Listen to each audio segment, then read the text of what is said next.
Oh, my bad. Hello, everybody. Oh, wow. Okay, so it's actually loaded up Peachy. Peachy can speak. Yes! I'm number one, and I definitely wasn't late. So bear with us, folks. Just getting I'm on gone. the show now. I don't exist anymore. You do. I broke everything. It's fine. There we are. There we are. I mean, it's okay. Sorry we're late, everybody. Basically, Rimworld exists. Pulp was getting that bag, and Peachy was just being late. Playing Rimworld. he was playing gaming. Rimworld. He was all in the rimming of the world. He was. You're deep. gonna have to explain Rimworld to us then later. Yes, very much. You so. just rim people. You just rim. Oh people. God, that's what I was hoping. It's a good time for everyone. But yes, hi, hey, hello, people of the stream, people listening at home. It is I, Bryan the Pirate, and I am joined, of course, by the fantastic. Pulp Fiction. I thought you were going Peachy first. No. I always do it in the same order. It's always you. I then know, Peachy. and I was like, her fantastic. I was like, that's a Peachy. That's a Peachy. But who are you? Pulp, who are you? Yeah. I'm Pulp Fiction, a former Instagram model turned variety streamer. Hello, what's up, guys? I'm also joined Just by hanging out. extraordinarily late. Hi, it's me, Peachy Pixelate. And this is in contention for the worst intro ever after the PlayStation one. It's all right. I can make it better. As punishment, chat gets to decide whether or not the next episode you wear the maid outfit. Chat. No. Do you know how much money that is worth to me, Bryan? No, that's not happening. It's gotta happen. It's gotta No happen. maid outfit. No maid. I'm disappointed. I'm That's filled like with sadness. an easy 250 subs right there. You could get them next week or in Look, 2 weeks' I'm time. not a cheap whore. I'm an expensive one. An expensive one. No, you're an expensive maid. I'm an expensive slut. That's true. That's what everyone wants, so sex sells. Welcome to the show. We're going to be covering mostly for the first half the PlayStation Showcase. Obviously, we live reacted to it, but we've had a bit of time to gather our thoughts. Some new information has come out, so we're in a better position to discuss what we saw.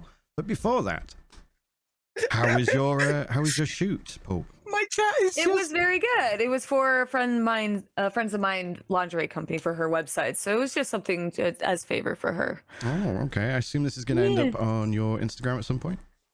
It might. It might. We're not sure. It might just be on the website. Fair. Well, I'm sure when the pictures are out, you'll be like, hey, people, look at me. I'm fabulous. And then everyone can go follow.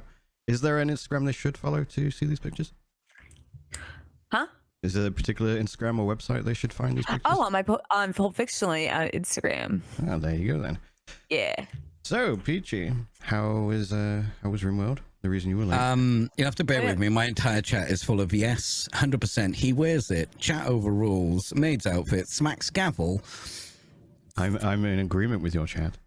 I agree too. So it is decided. You just have a chat full of pervs. It's fine. Rimworld is good. This is my second attempt at playing it. Because the first time I played it, I absolutely hated it. Right, okay. Could not stand it at all. I was like, this is just bad. Not bad, but this is definitely not for me. And then I played a kind of a demo of a game of someone who made a mod for Rimworld, and it was like combat focused. And I'm like, oh, this is cool, but there was not much in this demo. There is maybe an hour's worth to see what they've got. It's kind of like a proof of concept. I've forgotten the name of it now, but they do the combat mod for Rimworld. Right. And they're making their own game. And I'm like, oh, I'll check that out because, combat, they were talking about XCOM and stuff. And I'm like, okay, I like that kind of stuff. Right. But there wasn't enough in there. And I'm like, well, I need to do something for the rest of my stream. So I installed Rimworld as a joke. And by the end of the stream, I was like, oh, it's 10 o'clock? What? Right. You just fell in deep then. Yeah. Cool. Well, in the second half, we'll probably get you to explain a bit more about it because I've seen people kind of play it, and I'm like, oh, cool. It looks like a I remember seeing simulator. the name on. I think I remember seeing the name on Steam, and I, honest to God, just laughed at the name. Right. I didn't really look into it. I absolute child. I am a child. I admit. Listen, Peachy, we know you did too. Don't pretend you didn't. We know. But I've already used that as my live tweet or Rim Me Live and all that stuff. It's all done. It's played out now. Fair. So for our first topic today, ladies and gentlemen, we are going to be going in on Spider-Man 2 as part of the PlayStation Showcase. So obviously we saw the trailer. It looks like you can play both Morales and Peter Parker. Looks like there's at least 2 villains in it. The Craven bloke, Craven the Hunter, was it? And then whatever the lizard dude's called, I always forget. I assume the lizard is going to be like a side villain. Because they had a couple of those scattered around the first one. Right. Okay. What did we think of what we saw? You guys have both played this first Spider-Man game, right? Yeah, I didn't beat it, but I did play it. I love it. Right. I nearly 100% that game, and I don't really 100% games. Right, okay. That's impressive, actually. Yeah, so you're quite stoked with what you played. I just wanted more, you know, and that's why I got the Miles Morales, because I just wanted a bit more. I'll put it this way, that the trailer made me want to go pick up Miles Morales, because I haven't played that one yet. Right. And so obviously I'm going to be a little behind. You should probably finish the first one before you start Miles Morales, if you like story. Yeah, I'm going to finish the first one. It leads on like directly from. I'll finish the first one and then I'll pick up Miles Morales, because when I was watching the trailer, I don't know anything about Miles Morales, so it doesn't really do me any benefit to going straight into 2 without playing it, so I can understand a little bit more of his backstory. But it looked fantastic. Have you seen Enter the Spider-Verse? I have. Yeah. I'm not okay. Oh, me? Yeah, the animated one. So I'm going to be really honest. I never really got into Spider-Man as a kid, so I don't really keep up too much with Spider-Man. I watched like the Tobey Maguire movies, but like my brothers weren't really into it. We were more into DC, and X-Men when it came to Marvel. So that was more of what I grew up with. If you like Tobey, you should watch the latest live-action Spider-Man, because it is phenomenal, and Tobey is in it. Oh, my man, that's my boy. Yeah. What I would say, as someone who's not like a comic book fan, I just watch comic book movies like the once. Yeah. And even then, there's been a few that I've skipped out on. I would say definitely watch Enter the Spider-Verse, because it's just a really good all-round movie. The music's sick, like the animation's sick, the story's actually pretty like cool as well. It's just one of those movies where you're like, I'm really fucking stoked I watched that movie, even if you're not going in as a Spider-Man fan. So I highly recommend it. Spider-Verse is very well animated. Yes, very well animated. I mean, that's the only thing that kept me away from like the franchise. Mainly was just I don't have like that nostalgia at all with it, as some people might. But I did pick when the Spider-Man game came out. I immediately picked up, and honestly, it reminded me a little bit like play style. Like, and I'm speaking purely on the combat level. Remind me a little bit of like Arkham Asylum. Yeah, kind of. It's definitely that kind of combat for sure. Yeah, so I was really digging it just specifically for that. What got me is traversing the city is like the PlayStation 2 game Spider-Man 2, which was they had a voice acted by Evil Dead Ash. What's his name? Bruce Campbell. Bruce Campbell, yes, the one, the only Bruce Campbell, and he was in there, and I played so much of that because I was well into my Bruce Campbell cult movies at the time. But I had a dog named after Bruce Campbell, so like I'm with you there. I love that. I love that man. Moving around the city just is like a modern version of that, and it's so good. Right. So that's why I got into the Spider-Man game, because of that, as soon as it came on PC. And this looks like a natural sequel to it. Right. I don't see anything wrong with it. The slice they gave us was an entire mission, seamless. So they probably polished this bit for the showcase, but this is probably not long to come out. No, it's coming out in September. Wow. Oh, I thought they didn't give a date. Fall, but it's been rumored for ages. A lot of stuff got leaked. I think he said it was September during the showcase. Quite possibly, yeah. It's definitely. Well, fall. I mean, like you said that it potentially could be released in September, something like that. They confirmed fall, but like from leaks. And if it doesn't come out in September, it's Brian's fault. Yes, and you can blame it all on me. And as punishment, I will take your PlayStations. It's fine. Oh no, I think you should wear the maid costume. I think that's actually should be your punishment. I can do it. I'll do it. Okay, perfect. I'll do it. I've dressed as Elsa. I've been a queen before on the front page. I can do it with a maid outfit. I believe. A queen. Wait, she just let it go. Sorry, say again. Just let it go. Sorry, Peachy. Oh, sorry. I thought she was a princess, not a queen. She was a queen. Elsa she was both. She started as a princess and then finished the movie as a queen. Okay. She's the Snow Queen. The Snow Queen. Okay, so the next game. I should call her. I should call it VS. Sorry. For the next subject, I haven't played any of the Metal Gear Solid games. However, that is actually shocking. I do still have an opinion on this. I have a confession to make, Peachy. Yeah. I haven't either. Not even the first one, the PlayStation. I admittedly I'm not really good at stealth. I get like I never have been that never was my favorite game. I know. So anytime there's this game with like where stealth is like the main like gaming mechanic, I used to avoid it. But I will admit I have been more interested in getting into Metal Gear. So I would love to hear from you. Please educate. Oh yeah, you go first because you've played it. And yeah, you're the expert.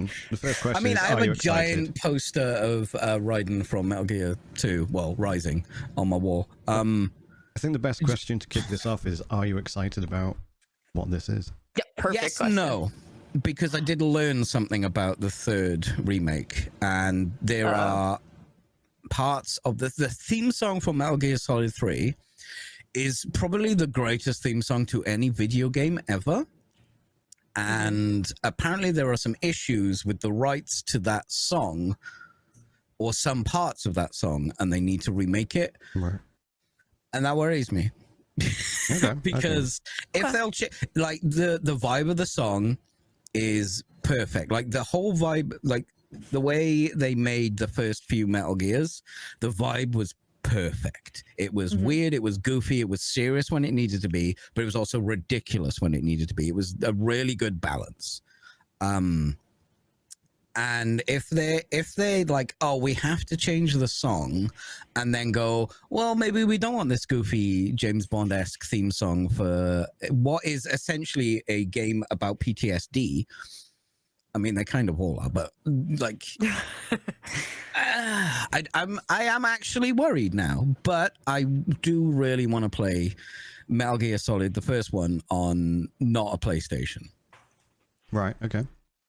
And the fact that we've seen like 3 and not the others, it's interesting to me. I don't know why they've gone with 3. I haven't played 3. I've heard 2 is like miles the most popular. Like they're all popular. Yeah, which is weird. Is like I was gonna the say, golden boy.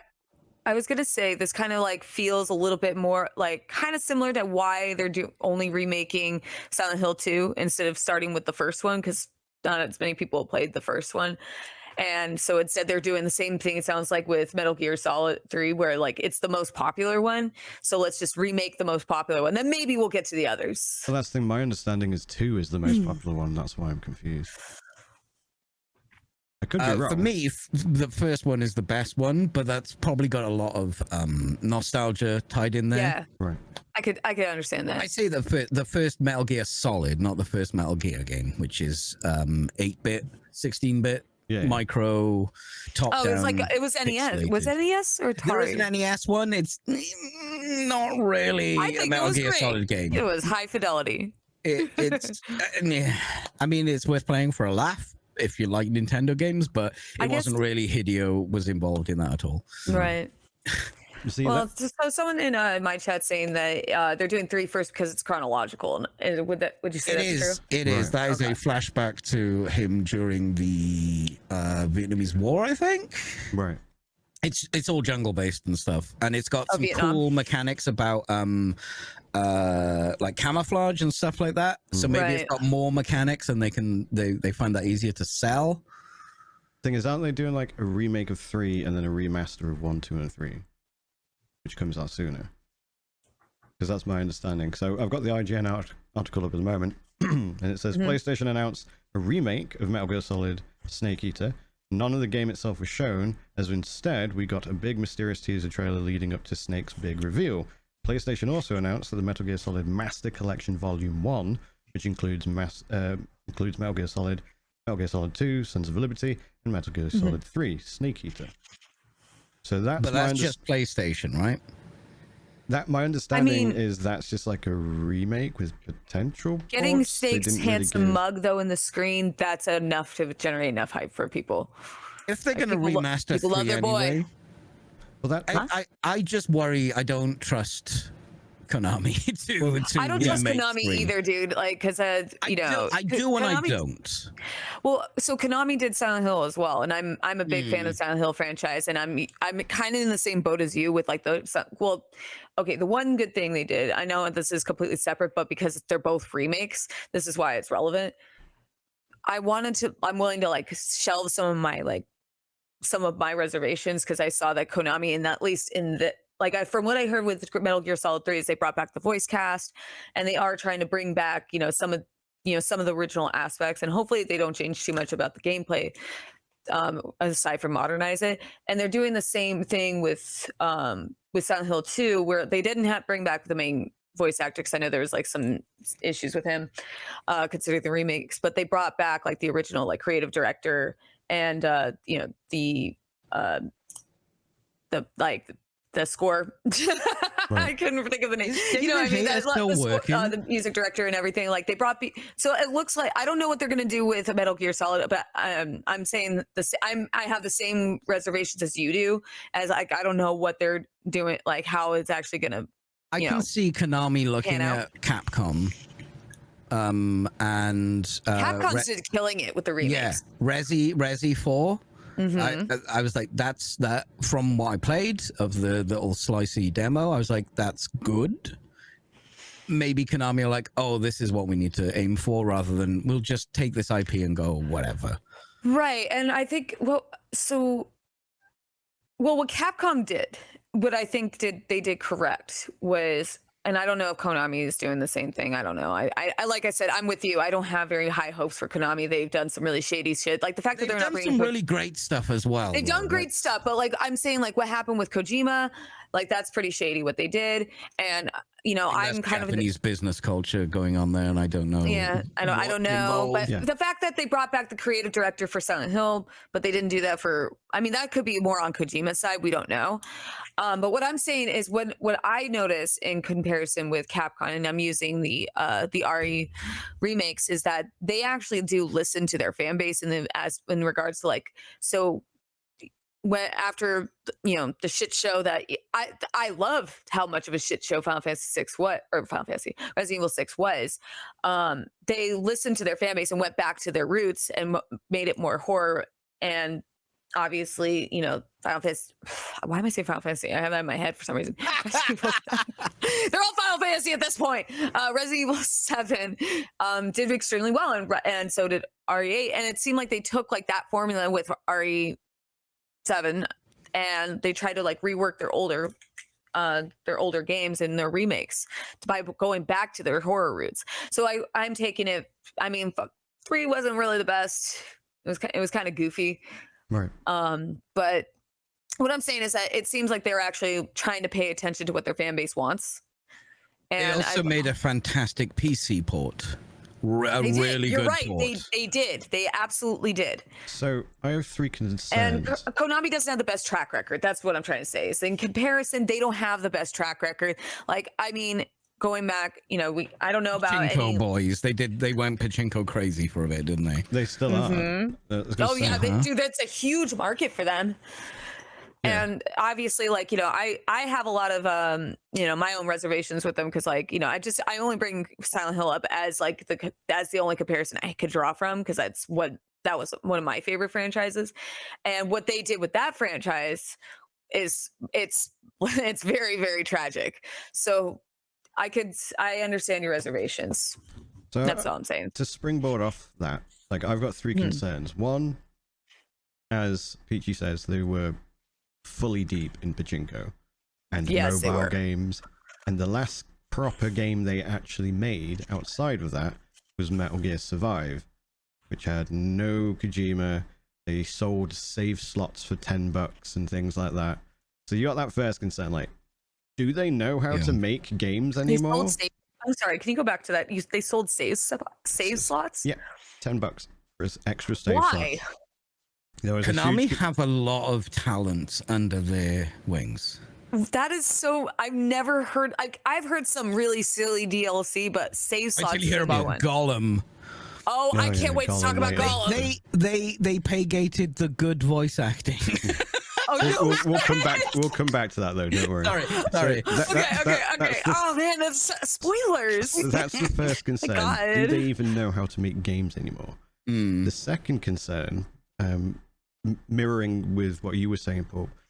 Yes, they're kind of seemingly going all in on a franchise with like Silent Hill, but also letting Bloober Team seemingly have creative control, which could be a good thing. I have a lot of feelings about that, by the way. But go ahead. That was a side comment. They're like letting Bloober do their thing because, as far as they're concerned, Bloober know how to make horror games. Obviously, that's based on perspective, but generally, arguably, that's the feeling, and that's what they're going with. Bloober knows how to make very pretty games. They know how to make it look good, and if they keep all the great, but okay, go ahead. So whereas with Metal Gear Solid, that was Kojima's baby, and the thing with Kojima is they scrubbed him off the records. His name was on everything. It was on the cover of the games, like made by Hideo Kojima or directed by Hideo Kojima. All of that. They have scrubbed everything. He was banned from collecting the award for Metal Gear Solid 5 at the Game Awards. Really? Yeah, he was not allowed. Wow. Like, they ceased and desist him. He was not allowed to pick up the award. And like they've just basically removed all, like, PT. You can't play PT anymore because of him. It's associated with him. So can they be trusted to keep the original like flavor, the themes of the original games, because they were Hideo flavors, if you know what I mean?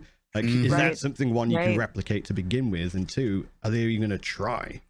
I mean, the only thing they could really do if without Kojima is just replicate what he did.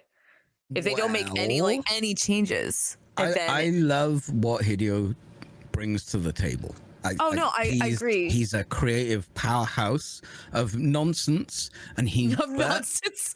He's like a George Lucas. He needs a team behind him to go, oh, that's crazy, let's do it, or oh, that's crazy, let's soften this a bit, or let's pivot on this. He definitely needs that backup, and he knows that, and that's why he surrounds himself with people who are very good.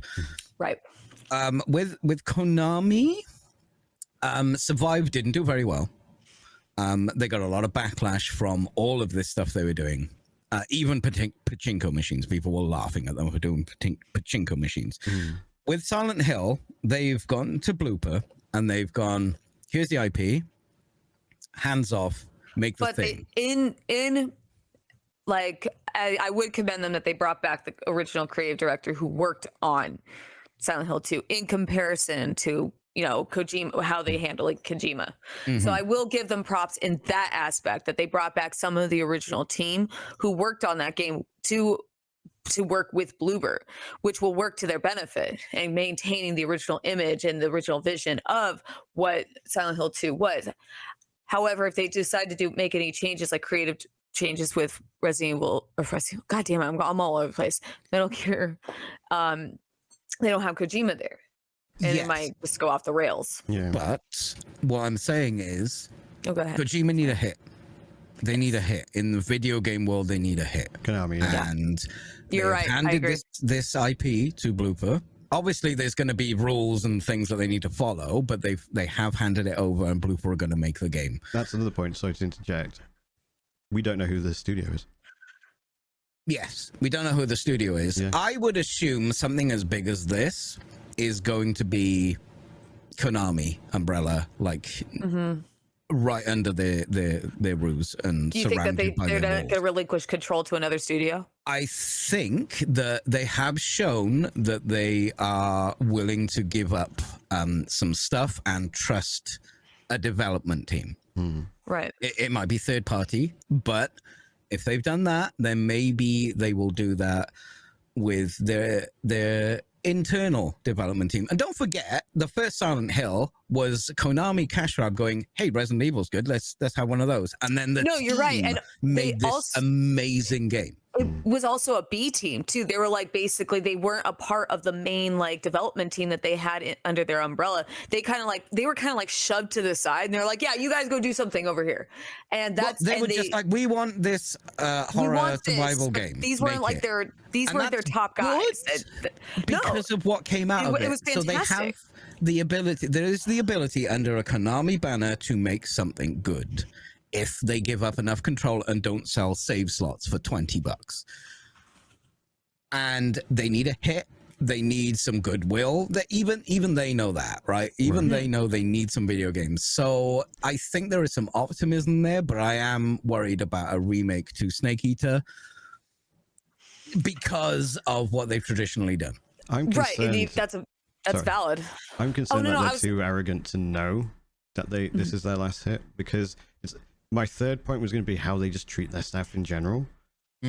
Like they don't usually credit people properly. It's always under vague terms now because they don't want people becoming new Hideo Kojimas. Basically, they publicly shame people who have been on a break too long to the entire company. There's like a PA system that's like, you have been on break too long, and they announce that throughout the buildings in their studios and shit like that. Deuce chill. Like they are like crazy. Like people have done interviews. I don't know how business culture is in. I don't know either. I got major douche chills from that well, one. like people who have worked for that studio have done interviews and said it's like prison. Like Konami's like, because Konami's not like ubiquitous like Blizzard and things like that, or Ubisoft. So they're not up there or shouted about for being a shitty company as much as they are. But they are a really shitty company. Well, I think because Konami is an Eastern developer company. So like when it comes to like, you know, all of the Western companies like Blizzard and Ubisoft and all that shit, that's why we hear about it more, is because it's not like those like unsavory business tactics or that's all like more brought to the forefront on the Western front. However, when it comes to Eastern, they don't like the bar is set so low too when it comes to game development that like when we find out that Nintendo were giving their employees adequate vacation time to avoid crunch, we're like, whoa, that's amazing. So developers are treated so terribly that it's considered the norm at this point. Yeah, I think that the games they make are partially part of it as well, because whilst their games are popular, they're popular within niches, you know what I mean? Whereas like Blizzard, everyone's played at least one Blizzard game. I'm sure there's probably going to be someone in the chat who goes, oh, I haven't. And I'm like, yeah, great.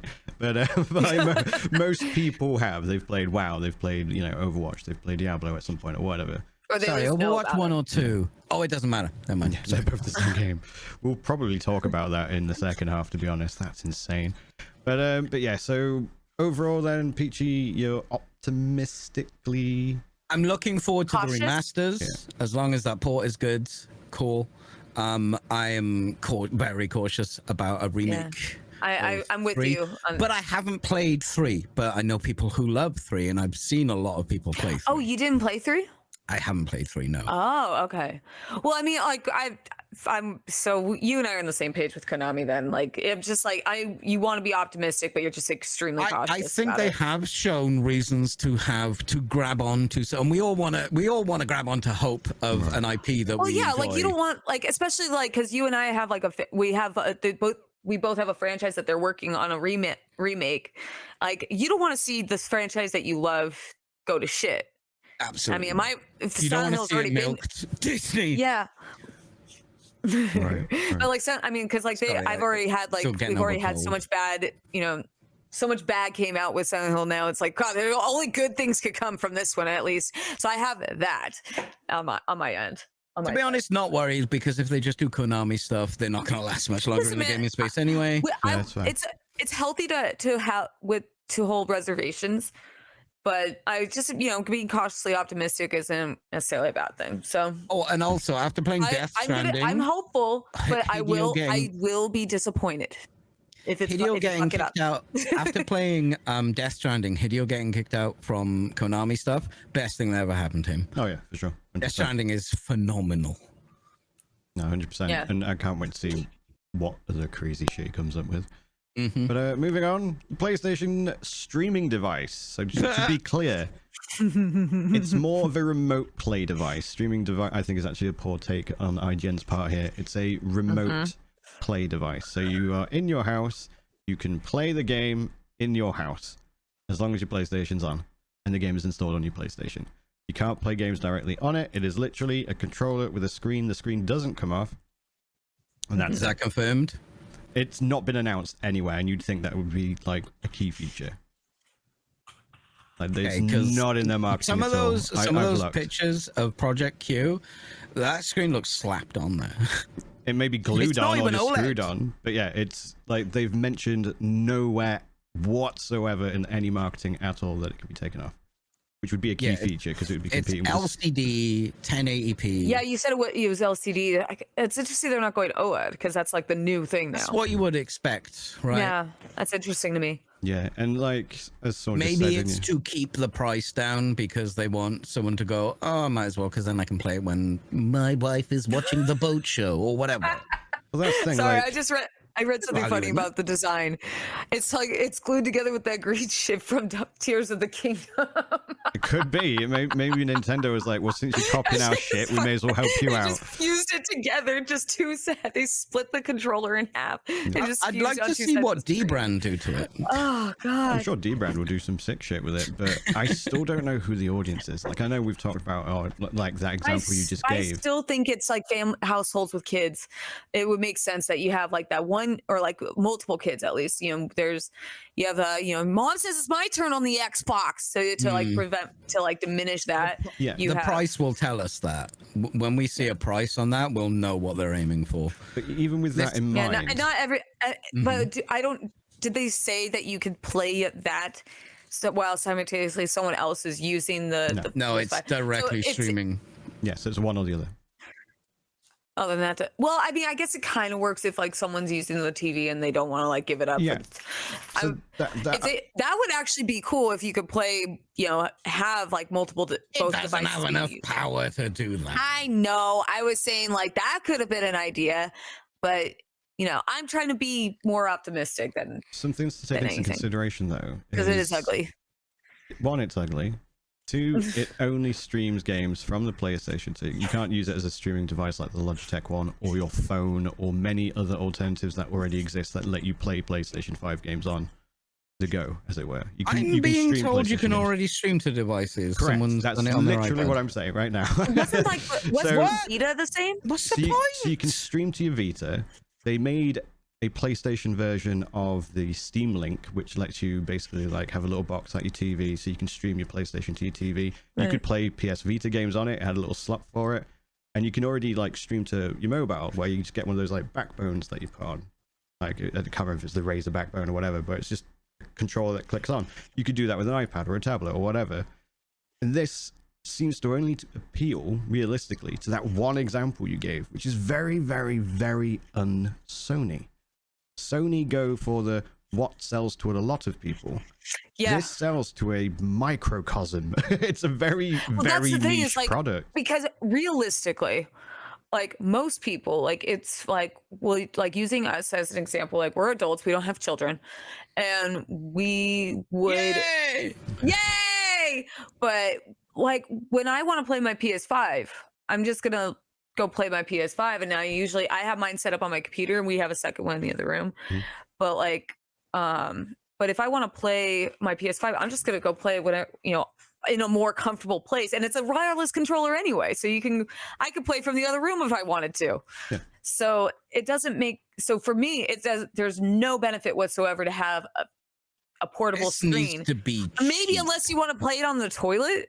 But even like then, some people you can play it on your toilet already with your iPad. I know you can. You just position the TV in the right way. I'm almost certain or just have, or you know what you could do, Peachy, is just have somebody in the other room and just be like, "Tell me where I'm going."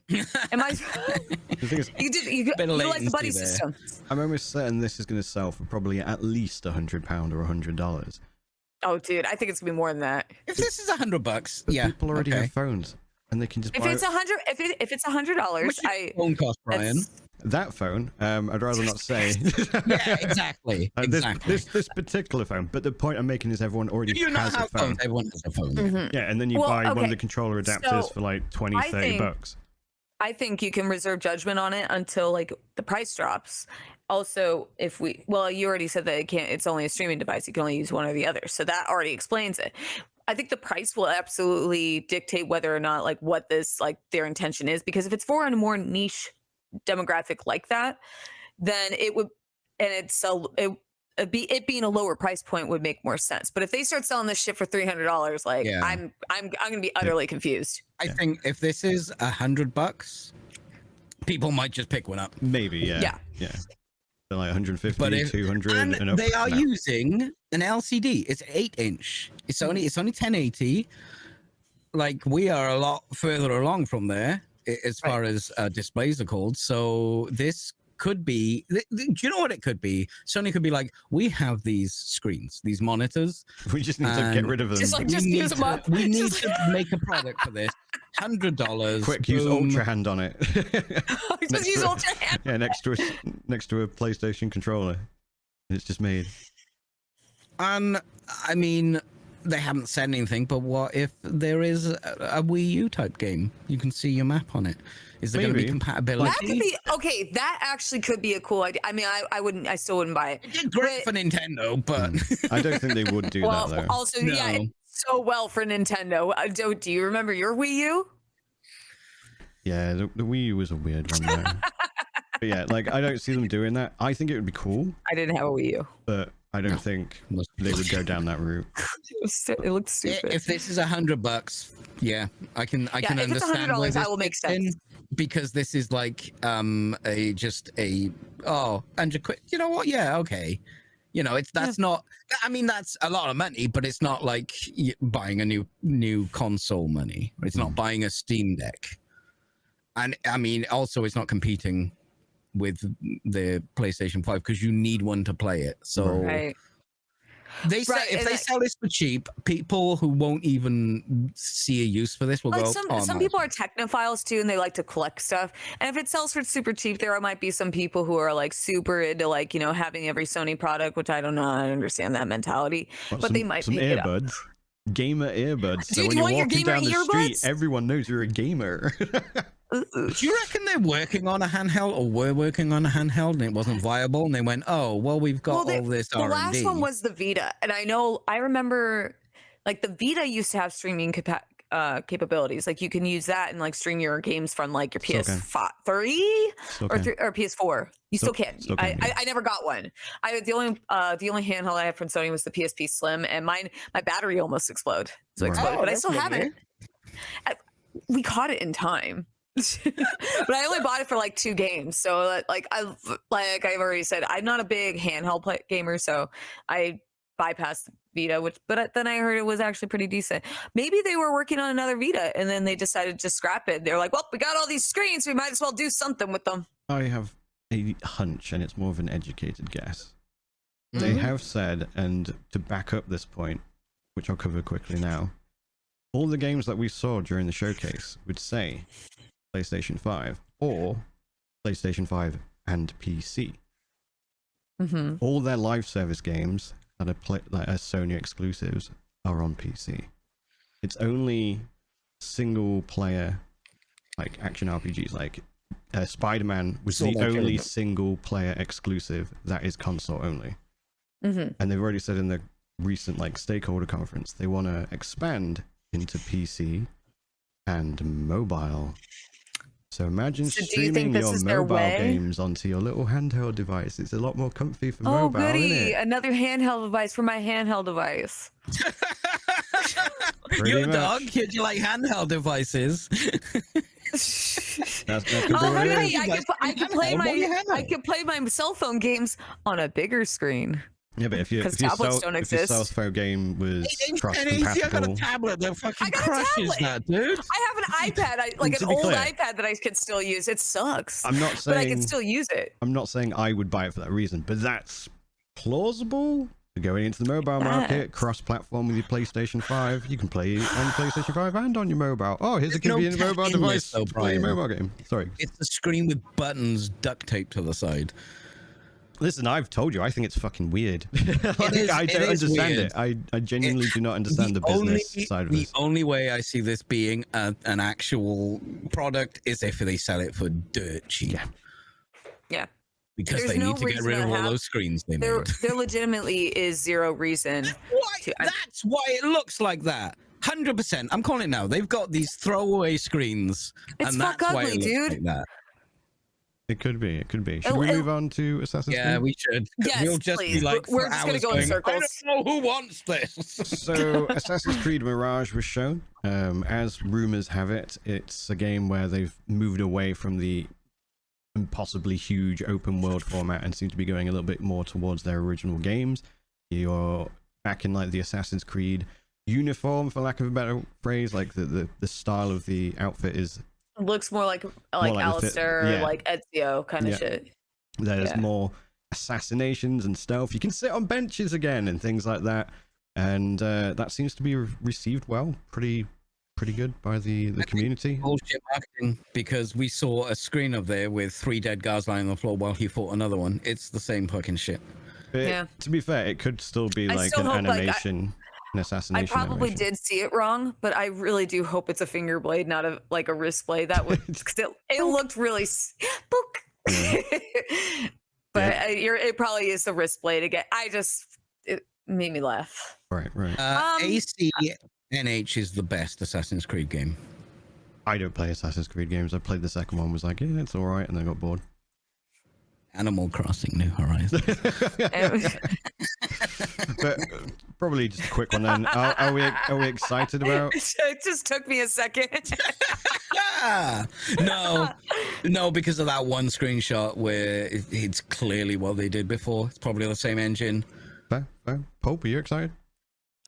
I'm not. I haven't played an Assassin's Creed in a while, and it's mostly because it's just, I mean, most games get repetitive after a while, but I just, for some reason, I just couldn't hold my interest. The only one I really legitimately enjoyed was Assassin's Creed 2, and that was a long time ago. And I think everyone and their mother loved it, Assassin's Creed 2. Because they re-released it. There's 3 good ones. The first one, Black Flag, and Origins. Black Flag is pretty popular. I know that. I think I got Origins for free, and I have a copy of Black Flag. Syndicate looked interesting to me, just like the time period it was set in. But I don't think I ever got around to picking it up, because if I remember correctly, the reason why was I wasn't too hyped up about it, that I was like, I was willing to pay full price for it. It was more of like, oh, that looks kind of interesting. That looks kind of fun. But I don't want to pay full price, and I don't think it ever went on sale. And when I was still interested, and I haven't checked. I just realized something. And I don't like boats in games for some reason, so Black Flag wasn't really interesting to me. Do you know why this is an open world, huge, overarching, giant map? Because they're not earning as much money on Assassin's Creed, so they've made a much smaller team, and a much smaller team can make a better product if it's a bit more linear and closed in, and not a giant map. Maybe, but there has been a lot of feedback saying we're tired of the open world format. Like, it is a prominently shouted thing from the community. What? That's what you're bored of? Okay. Yeah. People were bored of the wrong format. Things, gamers. Yeah, they were bored of that format. They've got fatigued from it, and they want to go back to the original. And that's why, at least from a marketing standpoint, it looks like they've gone back to the original. And the reception from that has been, this is what we wanted. It might be just bullshit marketing words. It might be, but from it's convinced people. They've looked at it and they've gone, well, that looks like old school Assassin's Creed. So marketing's worked at the very least. If it I'm not interested. When it comes out and gets reviews, then I'll decide whether I'm interested or not. That's fair. My opinion is, fuck Ubisoft. I don't play their games, so. Okay, like I really liked the last game I really legitimately enjoyed from Ubisoft was Far Cry 5, because I really like culty shit, like as like the setup. So that was the only one I was really stoked on, and I sunk a lot of hours in that game. But all the Far Cries are the same, so it's just repetitive bullshit all over again. Right. I like the Division. I think you're the second. I never played the Division, but that's like it's more because like I'm not really into like that kind of like it's like war game. It was basically no, it's a domestic terrorist game, and I think you play as the domestic terrorist. Oh well, of course you would like it. It was a looter shooter MMO, effectively, kind of like Destiny, but third person, and then they basically invented the extraction shooter as their PvP. So, like Escape from Tarkov, Dark and Darker in some ways, things like that. Where the Black Zone or something like that. Dark Zone. I don't know. I think it was just with Ubisoft in general. I wasn't really interested in most of their franchises. Like I said, like Assassin's Don't they make that Rabbids Mario game? Yes, did they? Yeah. That's that gets rated really well. People really enjoy that. Yeah, like Annoying Rabbits is them. Rabbits and Mario plays like XCOM, or a very dumbed down version of XCOM. People who play XCOM poetic love if it. You think about it, don't you? That is it's a little poetic that they made they're responsible for those annoying rabbits. People love them though. People it's like the minions of the video game world. People like minions, Brian. People can't be trusted. That's why Peachy, I just said people like minions. Like it's like the minions of the video game world. Think about it. I appreciate minions for the fact that my mother will send me memes now and again, and I'm like, oh, there's a bonding thing. But my brother purposely avoids showing his kids minions. Let's move away from minions. So Alan Wake 2 is coming on October 17th. Are we stoked about Alan Wake? Yes, Alan Woke. Alan Woke. Alan Woker. Alan Wokest. I hope Alan Wake 3 is Alan slept maybe. Alan maybe slept Alan running on coffee. That's what it's going to be. But Alan caffeinated. It looks like it's a slightly different take on the first game though, because obviously the first game was very slow and like here's the lamp thing, whereas they seem to be going more down a RE4 maybe kind of theme. It looks more horror like driven, like horror survival. Yeah, because like we already talked about it like during the showcase. I did play the first one and I was like kind of spooked by it in the beginning because I was a little bit more spooked easily back then. And when I played it later, which was only like a couple of years ago, and I didn't realize how goofy it was. So I wouldn't classify it as a horror game now. But it did look more like horror, like heavier in the horror direction, which I'm okay with. And two protagonists as long as they don't. It's got two protagonists as well, so you play as the FBI cop as well as Alan. Oh, that's right. I think that's why I got confused if it was Alan Wake at first, because they showed the cop at first, and I didn't, and it's like that's not Alan, that's a lady. That's a lady. Also, it's made by Remedy, who fucking smashed it with Control. Control's such a good game, dude. I bought that game for other people just to make sure that other people could play it. It's one of those games that not enough people play Control. Anyone listening, if you've not played Control, please play Control. It's very good, and this is especially if you like X-Files. Alan Wake 2 is going to be the same engine as Control. No, that makes sense. It'll be weird though, because I assume he's not going to have magic superpowers. No, but like visually, it'll be the same engine. Like they nailed the vibe of that. I even though I'm going, they're going darker and stuff. I think they still understand the goofiness because there's a lot of goofiness in Control. It's just played seriously. They're doing the remakes for Max Payne as well, aren't they? Remedy. Yes. I think they are. I think it's remastered. I think it is. I don't think it was so a hard full to run on remake. PC now. Should we move on, or do we have any more hot takes or lukewarm takes on Alan Wake? I mean, I'm actually optimistic this will be really good for one. I have no reservations about, unlike Konami, I have zero reservations about Alan Wake 2 because I love Control, and I'm like, I did go back and play Alan Wake 1 and I did enjoy it. All the few flaws I found in American Nightmare. That was really I haven't played American Nightmare, but I do have it. But I have a lot of high hopes for Remedy. So they've yet to let me down. Please don't pull an Arcane. No, hopefully not. Yeah. Hopefully not. Don't pull an Arcane. So the next one, probably going to keep this one short and sweet. Final Fantasy 16 looks dope, sounds dope, is full of dope. It will put me on dope. Anyone disagree? Like Final Fantasy. So I was avoiding spoilers. I was avoiding all like trailers, gameplay footage of Final Fantasy 16 until the showcase. That's why I didn't recognize it. June 22nd? Huh? It's coming out in June 22nd. It's done? Yeah, I already have mine. I have mine pre-ordered. I was going balls deep without even knowing anything about it because I had a lot of high hopes for it. And also I have like heard from other people that it looked really good. So I'm like, yeah. I mean, I played every Final Fantasy. I played every Final Fantasy except for the MMOs. Those are the only ones I've never played. So I'm kind of like committed as I like already. Sign me up. Yep. So that was the first time I actually witnessed any of the footage, and it looks fantastic. It does. I kind of wish I still was able to go in fully blind though. I'm not gonna lie. I wanted to go in blind. I mean, you're still pretty blind. There was a massive like info dump that they did where they showed quite a chunk of the game. So from what you've seen, most of the look, it's really, really pretty and dope, and particle effects. Animation. Yeah, Raising your still, yeah, you're still very much in the dark, I would say. The next one, Dragon's Dogma 2. We've got some gameplay. I'm actually more excited about this than when we saw it. It looked really good, and that low five was excellent. Best part of the trailer. Yeah. What's got you more excited about it now, then? Well, when I first saw it, I was like, oh, cool, Dragon's Dogma. I haven't thought about Dragon's Dogma for 50 years. You know, when the original came out 50 years ago. You remember that, right? Yeah. When did the first one come out? Because I remember... Oh, Pulp, for fuck's sake. I just said it. Oh, okay. It was over a decade back in ago. your day, back in Peachy's day, 50 years ago. Over 10 years ago. It's pretty old. Yeah. But the more I thought about it, it's like, do you know what? That's not striking while the iron's hot and milking your audience. And Dragon's Dogma, people hold it in reverie, but no one's like, oh, Dragon's Dogma, let's do another one, do a remake, do a remaster. They're not like jumping on a train. So this is clearly they want to make another Dragon's Dogma.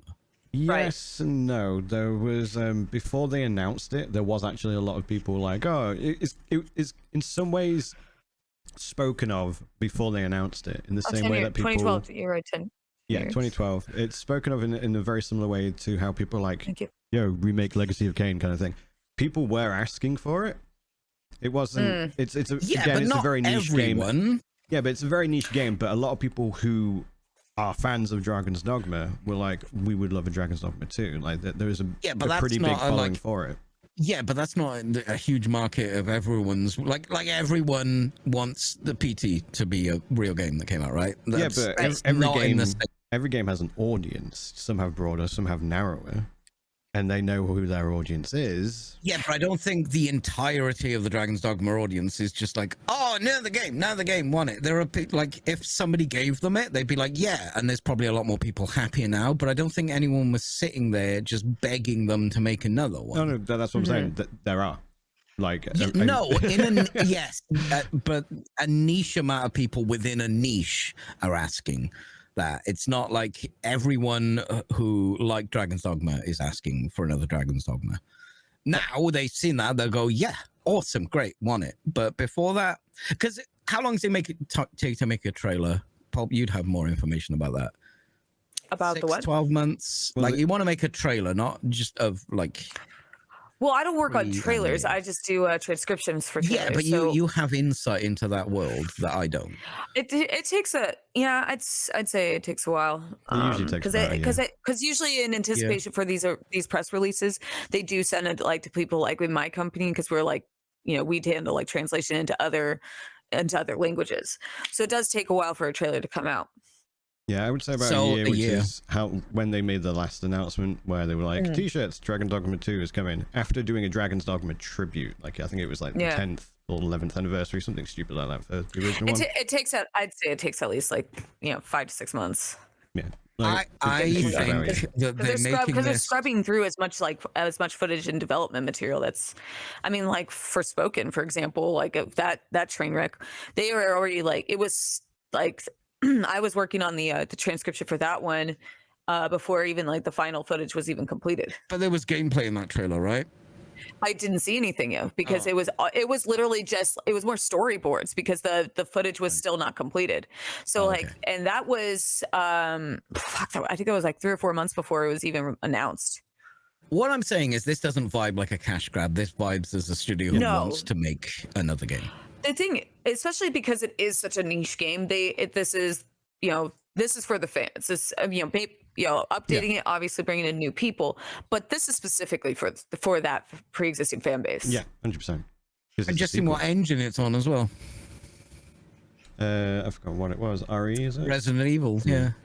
Oh, I didn't know that. Which is a strong engine. It's got great PC ports. It's true. That's cool. Very, very true.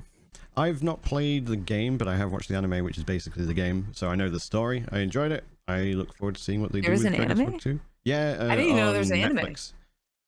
No shit. Okay. Yeah, they made it's literally called Dragon's Dogma. It's pretty much the storyline of the first game, but just an anime. Kind of like the same style as like Castlevania, Blood of Zeus, stuff like that. Not the same studio. Made by the same. Not the same studio. You answered my question. Powerhouse Studios, I think, is the name of that one. Actually, I have a friend who used to work there. So yeah, who was the storyboard artist for Castlevania? Fantastic person. But anyway, yeah, I'm looking forward to checking it out. I like dragons. A lot of people speak highly of at least the like expanded upon version of Dragon's Dogma Ascendance, is it? Where they like fixed some of the controllers and added fast travel, I think. Is it a remaster or something? No? Don't know. I'm not sure. Yeah, they did Dragon's no. Dogma and then no. Dark Arisen. There you go. Thank you, Fatago. So yeah, it's something to look forward to, I guess. Next thing though, we've had a bit more info on Bungie's new game, Marathon. Oh. It's an extraction shooter. Is it? So it is multiplayer. It says multiplayer, so it's either like your Tarkov style or it's your like Dark Zone style in the Division, the Cylinder or the Cycle, whatever it's called. The Cycle. There's Marauders. Dark and Darker is technically an extraction shooter. Obviously, you pick items up. You got bows. But yeah, you go out into a dungeon or an arena or something. You go collect loot, and then you've got to try and get out and extract that loot without getting murdered. That's the type of game. Okay, you know how joyous I was when we saw it, and then how angry I got that it was a multiplayer.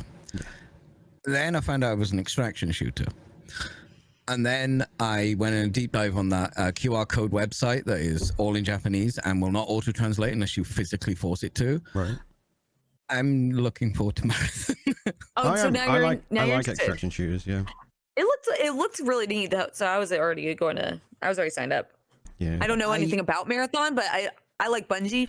So they also said that it is in universe rather than a continuation of the story, which makes sense because the story wasn't going to go anywhere. But they could have just remade or whatever. But yeah, I'm actually, when I found out it wasn't a bog standard multiplayer or a 4-player co-op shooter, which we've got loads of those and not all of them do great.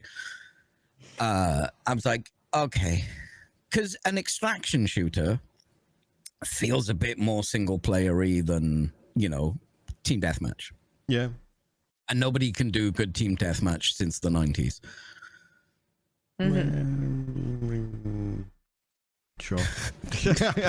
You like Unreal Tournament? Is that what you're talking about? Well, like arena shooters, capture the flag, all that old school LAN nonsense. Yes, I'm fucking old. I had a birthday, yesterday. It isn't. I was going to say that reminds me. This morning, I opened up your stream to get it ready to talk in the second half. When the fuck were you going to tell us it was your birthday, you wanker? Yeah, asshole. Happy birthday on social. You hatched. You didn't tell me directly, and therefore I'm upset.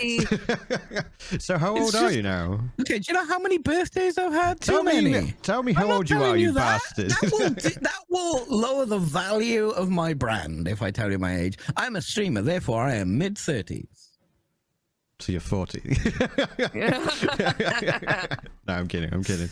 But yeah, happy birthday. Happy birthday. Thank you for not telling us. This is why I didn't tell you. I don't want to be wished and sung. Somebody Discorded me, and I'm like, hello, and they sung happy birthday at me. Lol. Of course they did. Wow. But yeah, somebody else got me a pizza, so, it balances out. It is an interesting direction, though, because Destiny is not really known for its PvP anymore. PvP is kind of dying off in Destiny, and they're like making a PvP game now. So do you reckon it's taking all the PvP resources and we're going, okay, we'll let that thing die. We won't flog the dead horse anymore, and then we'll just start new with this new IP, which does look sick, by the way. Love the art style and everything. Yeah, the only Destiny vibe I got from it was when it was Bungie. That was it. It was the Bungie logo. That was it. That was the only thing I was going, oh, Destiny vibes. It was just because it's made by the studio. Personally, I am looking forward to it though. I like extraction shooters. I am now. I play Escape from Tarkov, Dark and Darker. I liked the Dark Zone. Maybe it means someone will give us a proper version of Marathon that I can play on PC that doesn't take me 47 hours to set up and just run like absolute shit. Maybe. Hopefully. Maybe. Fingers crossed. Maybe they will. Maybe they'll remaster Marathon. I think you're getting a live service game, mate. That's what we're have you played Hunt, Pulp? No, I've been interested though. That's an extraction shooter, and the Starship Troopers game also an extraction shooter? Which one, sorry? No, that's more of a wave-based shooter. Oh, okay. Yeah, never mind. Just kidding. I lied. It's essentially go in, get a thing, go out. and you keep resources. That would, like, an extraction shooter is your progression is getting out of that map with all the goodies. Oh, and okay. if you get shot, you drop the goodies. Yeah, That sounds like Tarkov. Yeah, like Escape from Tarkov. Let's quickly skim over the rest then, just before we go into the break. Street Fighter 6. I'll probably play it just for the story mode and the shit like that. I'm not good at them. Hope you. I don't usually play Street Fighter for the story mode. That's what Mortal Kombat's for. I have a complicated relationship with fighting games. I love fighting games. I suck at fighting games. I'm not good at them at all. I will sit there and try, and my brain doesn't work that way for some reason. And like, I have the Dragon Ball Fighter, I have Mortal Kombat, I have so many fighting games, and I suck at each and every one of them. So I am excited for the new Street Fighter, but I know I'm going to be terrible at it. That's fair. Combat looks phenomenal. I can't wait to. I've seen a couple of people do crazy shit in the demo or the early beta they launched. It looks like a really solid fighting system. It looks so good. I heard though. I was just watching something. I think it was Moist Critical. He was talking about the PC version is fucking huge. It's going to be like it's not optimized for PC. Right. So just as a warning, you're going to need clear up a lot of space if you decide to get it on PC. Fine. Which is good to know. Oh, you mean it's not compressed? Okay. Yeah. Right, yeah. right. Just so you know, Doom was like that. Yeah, I was just getting. I literally just right after we finished. I think it was like that same day or the day after I saw Moist Critical made a video about like Street Fighter 6 has like it's not compressed at all. So just as a fair warning for PC. Looking forward to using my fighting stick again because it's been a while. No, it's fair. It's fair. I'm just gonna get on PlayStation. Fair. So the next one is Fair Game, which was basically Payday 3. Right. Oh yeah, that's weird. So might be cool, might be not. It kind of had a decent vibe. Yeah, it did look kind of cool. It actually had an art style where Payday does not. Payday is just like there's a bank, go rob it. Right. Yeah, I like how all of us were like another Payday. Are they gonna carry on working hard on this? Because like Arcane's looked kind of cool from screenshots and had an art style. I mean, maybe they've gone, oh, that failed. Well, who can say? I assume you're talking about Redfall. So get me started to get on that game, man. I'll get heated again. Sorry, yeah. Well, I have PTSD for that game. I don't think it's really the same vibe. Because this is probably going to be again live service, whereas Redfall was just. We didn't see in engine, did we? We just saw pre-rendered stuff. Yeah, just cinematic. Talos Principle 2. Yeah, cool. I mean, it looks cool. Puzzles. I've never played the first one. More puzzles. Then we had Slime Rancher 4 or whatever you want to call it, or whatever it's called. Foam Stars. Oh, the coming game. The one that game looks. Splatoon. That's the one I meant. Not Slime Rancher. Oh. Yeah, Slime Rancher, great game, by the way. It's literally Splatoon again. That's all I kept saying about it when we were watching. The thing is, it literally is. I was trying to give them the benefit of the doubt. Like, they wouldn't straight rip off that game, would they? And then they did. They were just like, here's spunk for everyone. It literally looks like fucking Splatoon and Overwatch. Like they had a baby, and because like the main character they kept showing, it's like that's Diva. That's gonna be their Diva. Right. Like all the girls are gonna be cosplaying as her. The thing is, and it's literally Splatoon. Splatoon is huge in Japan, so it could be that this is supposed to be aimed at a similar audience. It might suck over here, and in fact I suspect it won't do that great over here. But I think it's gonna be a big like. Which would you say is more market, okay? Which would you say is the more? It is pretty fucking chibi. Sorry. Yeah. Well. I said, which one would be more? I think the Foam Stars is supposed to be more like weeby, though. Yeah. I mean, that game is real we also saw in-game footage from it, so they're making it whether we like it or not. Yeah. Oh no, I mean, dude, like if that's your shit, dude, that's your shit.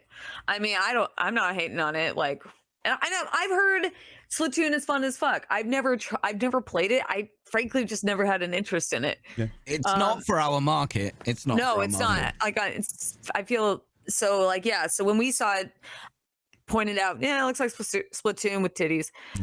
There you go. Yeah, Splatoon with titties coming soon. Splatoon plagiarism. I mean, not a lot of people are edition. gonna be complaining about that, and also the fact that they're using foam and it just looked like spunk everywhere. Yeah. They know who they're marketing to, my man. It's the glue brush all over again. There you go. Photoshop glue brush. The plucky squire. I thought this one looked sick. That looks so cool. I can't actually see me playing it though. Really? You can? Yeah. I'll play it. It looked cool. Yeah. And it's probably really good, but I just can't see me playing it. It's something that I'll probably want to give like at least once through and be like, I enjoyed that, but then never play again, kind of thing. But it's something I'm definitely looking forward to. It looks so charming. That's why I want to play it. Every now and again, you want a charming game that's just gonna put you in a good mood. Yeah. 100%. And it looks so fun. It does, yeah, hella fun. Is this going to be indie priced? I don't know. I don't think they mentioned any price. So because I don't know who made it. I know PlayStation announced it, but it's probably a third-party indie development team. I believe so. It doesn't PlayStation say on have bought thingy article, but maybe. I know it's not PlayStation exclusive. Is it going to be a 25 quid game or a 60 quid game? No idea. Couldn't say. It might be 60. I don't know why I have a strong feeling it's going to be 60. I don't think anyone has any clue at the moment. I don't think they've even like. I mean, it looks hinted neat. at it. It does look neat. I think it's gonna be dope. And even if it's an indie game and it's sold at 60, like price has gone up anyway. Like if it's a good fucking game, I'm not gonna like shirk off 60 quid. You know what I mean? But we'll see. Phantom Blade Zero. Zero. I have to admit, dude, like I looked at it again after we finished streaming it. I am kind of interested in it. It looks kind of neat. Yeah. It looks very much like Wulong and Sekiro for sure, and Neo, but like it looks kind of fun. Like I'm such a sucker for that shit. No, I agree. Like it looks kind of cool for me. There are just other games on the horizon, like Black Myth and Kong. It's not like at the top of my list, but like when it comes out, maybe if it receives, like I'll just keep an eye on it. And more than anything, like it's not like an instant pre-order like Final Fantasy 16 was for me, but it looks kind of fun, and I do want to see like actual gameplay. Like that might have been an in-game gameplay, live gameplay, but the camera was throwing me off so much. Yeah. So I would want to see more of that, just so I can kind of get an idea if I'm gonna actually vomit if I play. One thing I was concerned about after only I from rewatched it, not from the game itself, from just motion sickness, guys. Yeah. I get motion sickness very, very easily sometimes. When I rewatched the trailer, one thing that became potentially obvious to me was the animations seem to be like press a button, do long animation, like in a fighting game when you do a grab. You can let go of the controller while the grab does its thing. You get a long animation. Yeah, but maybe even longer. It's like a very cinematic experience. This has been counted as a Souls-like, though. No, people were assuming it was a Souls-like. I don't think it's a Souls-like, man. Yeah, people saw like the starting screen and were like, "Oh, it's another Souls-like." Bleak and punishing. Yeah, but that's ambiguous. Like most games are bleak. You know what they mean. An Arkham game is not punishing. Assassin's Creed isn't a punishing. Fury is a maybe I want things like, to be it doesn't bleak. have to be Souls-like. Either way, it might be. What I was saying. This is a Souls-like. What I was saying. It is more likely to be a Souls-like than anything. Yeah, but what I was saying say that. is if you watch the animations, it looks like they're all canned. So like you press a button, you do a long animation. It looks very smooth, and if that isn't, that's cool. It looks very cinematic. Like it looks like it's just gonna be really pretty to like watch someone play. Like there's certain games like it's enjoyable to watch someone else play it, even if like it feel like maybe they're not good at video games. Like this is a good game for people like that. Yeah, I don't think it'll be as reactive combat as what we expect from like a Souls-like game. No. We'll see. It could be. It could even just be fun to play. True, very true. And we've also got Ghost Runner 2. Fun. Ghost Runner 2 looks sick. Yeah, I still more Ghost Runner, please. Ghost Runner I still have to play through the first one. Punishing. The platform really that hard? meant. Oh, I love it. It's good. But no, you were hyping it up, and I told you someone sent it to me. Oh yeah, play it. Absolutely play it because it looks great, and it's cyberpunk as fuck. Did you ever play Runa? Is that the one that's getting a second one? Oh no, I actually picked, after you mentioned it, I picked it up on Steam because it was cheap. Well, I haven't played it yet. Yeah, Runa's got like Ruiner? the exact same vibe as Ghost Runner, but it's like a top-down twin stick thing. And you beat people up and you pick up weapons and shit like that. And it's just got like a really cool story, really cool music, really cool like cyberpunk red and black theme. And if you were to make it like first person, that's what Ghost Runner is to me. Like it's pretty much like. Have you played it, Bryan? What, Ghost Runner or? Yeah, Ghost Runner. Runner. I played like the demo. Yeah, the demo was free. To me, it's a puzzle racer game. Yeah. It reminded me a little bit of Mirror's Edge. So is like Runa. a little bit. Okay. Yeah, so in Runa you'd have people coming out from like in a certain order, and you've got like weapons and stuff on the floor, and you've got to go, okay, if I pick up this weapon, it will last for like maybe 3 or 4 swings, and then I'll need to swap to another one. But if I attack him, he drops this weapon, so I can use that to then carry on my chain. Kind of like also like Neon White, you do end up having to plan a path, and if you fuck it up, you've got to try and work out what you fucked up. I was interested in that game. Neon White? I think I have it on my dope. Yeah. I have it on my wish list. Yeah. Yeah. So Ghost Runner is very similar vein to like that, but and also the same themes. So I'm looking forward to it because I loved Runa and I enjoyed the Ghost Runner demo. Arrowhead's Helldivers. What everyone on the internet thought was going to be Starship Troopers at the beginning, and then they were like Helldivers, and we're like, what? Dude, I'm not gonna lie, it looks fun as hell. Like I remember when I picked up Helldivers. I don't know if I bought it for my fiance, but he and I played through it with another subscriber of mine, and it was a lot of fun. It was like $5 at the time. It was just goofy as hell, and I loved it. And then when I thought it was Starship Troopers.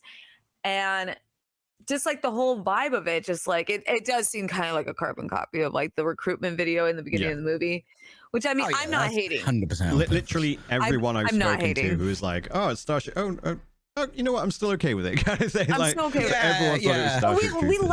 Because like that camp is something like it's so good. It's so good.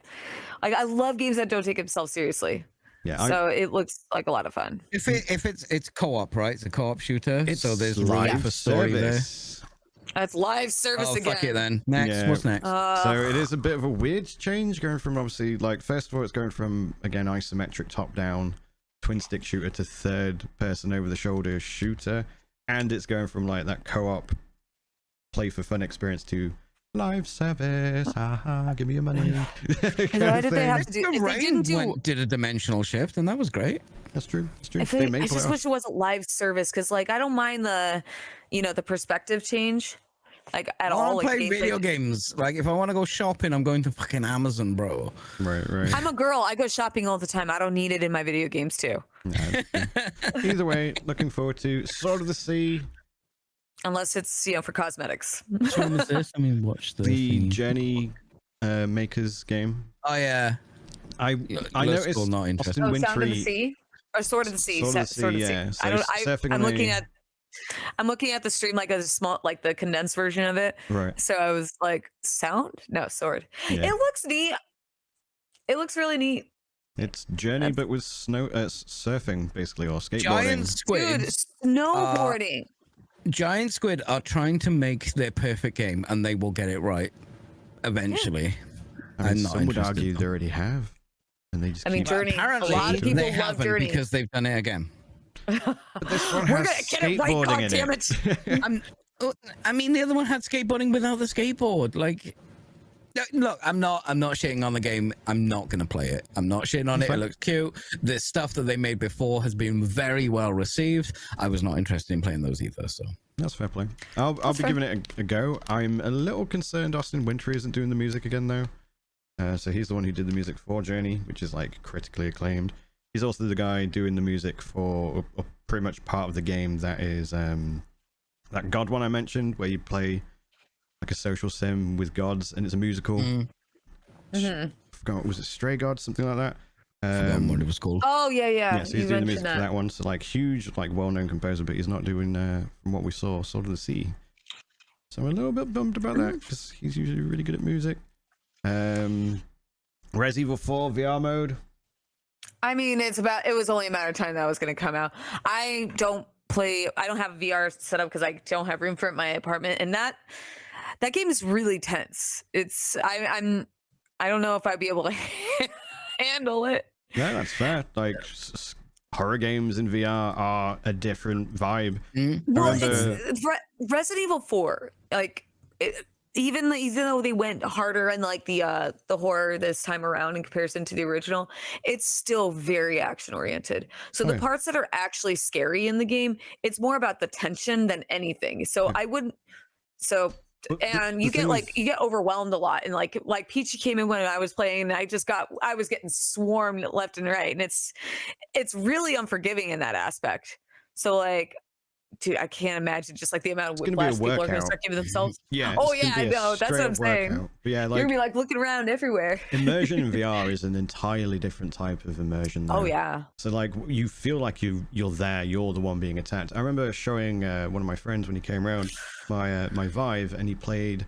I always forget the name of it, but it's made by a studio called Survivors, and you basically have to shoot robots, like kind of like an iRobot style thing. You're a pirate, aren't you? What's it fucking called? Essentially, something like that. But yeah, like he was playing it for on the first an arena. time. That's on a plane, isn't it? There's very condensed. No, there's loads of different things. You may be thinking of something else. I don't think there is a plane in it. Yeah, but sorry, no, not a plane. On a flat plane with boxes, and you shoot the robots, and you're in an arena. Yeah, there's usually like sometimes it's a tower building, sometimes it's just a lab where you're surrounded by them and all sorts of stuff. But yeah, my mate was playing it, and he shot one of these robots, shot its arms off, and there was only one arm left. He turned around to shoot something else. I noticed as he was turning around, this other bot was still moving on one arm, and then as he turned, it flung itself at him, and he screamed so loud because he just turned around to see this thing going like that at his face. And like, it gets you. It will properly fuck with you. The immersion in VR is great. So I can imagine VR Res Evil 4, massive workout, but also a pants stacking time. Like, if you're playing it sat down, you're going to grow a few inches in height, kind of thing. You know what I mean? Like, it's going to be bad. No, it's in a good way. It's a good time. I mean, like I said, it's only a matter of time that was going to come out, and I think it's going to be a great choice for VR. I personally, like I told you, like, you know, with the whole immersion thing, you just kind of forget everything around you, and that's like my only experience playing VR. I almost broke my hand on my record player, and I think I was playing like Bar Fight or something, and yeah, you kind of like get all and like. There's so many people around me, and there's so many times you get swarmed in that game. It's gonna be really like adrenaline, like pounding for in VR, I think. Right. Man, this is gonna be I'll tell you why. Think of all the VR games that you've played and enjoyed and would go back to and more excited about. They're all condensed. You are stuck in a much smaller area. You like racing games work really well because you're there. You don't move about. What you're in moves about. Like that pirate shooting game, you're in an arena. Is it Gorg, the one where you bash people up and rip their arms off? Gorn, Beat Saber. You don't go anywhere. You are immersed, but you are in a very constrained place, and that is where VR shines. Not with the RE games. The RE games are basically the same game in VR. Yes, and that's why it's just not gonna take off. The other ones are pretty popular. Like when people speak of PlayStation VR, it's usually RE7. I'm sorry that people don't have fucking taste, Brian. RE7 though is in first person, so it is gonna change the. Actually, that's interesting. Now I just thought I said that out loud. That when they were showing the preview. The gameplay footage of RE4, if they turn it into first person, that's going to be kind of interesting to see, since it's the game's third person. Yeah. VR games don't work in this open sprawl. They don't. They're not as good. They're not as good experiences. They're not as good games. Either I don't know if that's the technology of VR. That's probably why RE7 did so much better, because it's not unlike RE4 where it has that big wide open space. In 7, you're in a house. Yeah. It's more corridors than anything. Yeah. That's it's gonna suck. Like, I'm not as skeptical as you. Like, I know that you don't like it, but again, like the RE remakes are like famous for being good in VR. I haven't played them personally. Yeah, something can be good in VR. What I'm Half-Life saying Alyx is probably one of the greatest VR games, but it still suffers because it's not taking advantage of VR correctly. It's trying to do something else that the technology is not good at. I would argue that I don't agree. I mean, I think it's going to do well. I really do. And I do agree with what you're saying. I don't know much about VR. However, if I was like a consumer of VR and I had a VR set up in a space to actually do it, I would be, when it comes to the RE games, I think 7 would be the one I would be more interested in than 4, because 4 has too much of an open space, like constantly.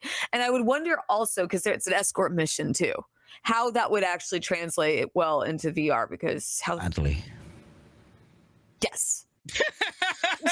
Bryan fucking hates this. No, like no. I would argue that has there been a VR game where there's an escort mission? Because 4 is like pure. It's like half the game is an escort. Well, maybe like a third. I'll say like a third of the game, because she kind of runs off a lot. She's kind of stupid about that. But it is like a third of it is escort, and I'm intrigued to see how that would translate in VR, because you can't control her with your with a button. Yeah, there'll be like some kind of button that you control where you reach out to hold a hand and then you grip the controller, something like that probably. What I'm saying is I understand what Peachy's saying, but I also understand that's Peachy's opinion, and the sales numbers disagree with his opinion. And so I'm not saying like his opinion's invalid. It's perfectly valid, but the numbers are against his opinion is what I'm trying to say.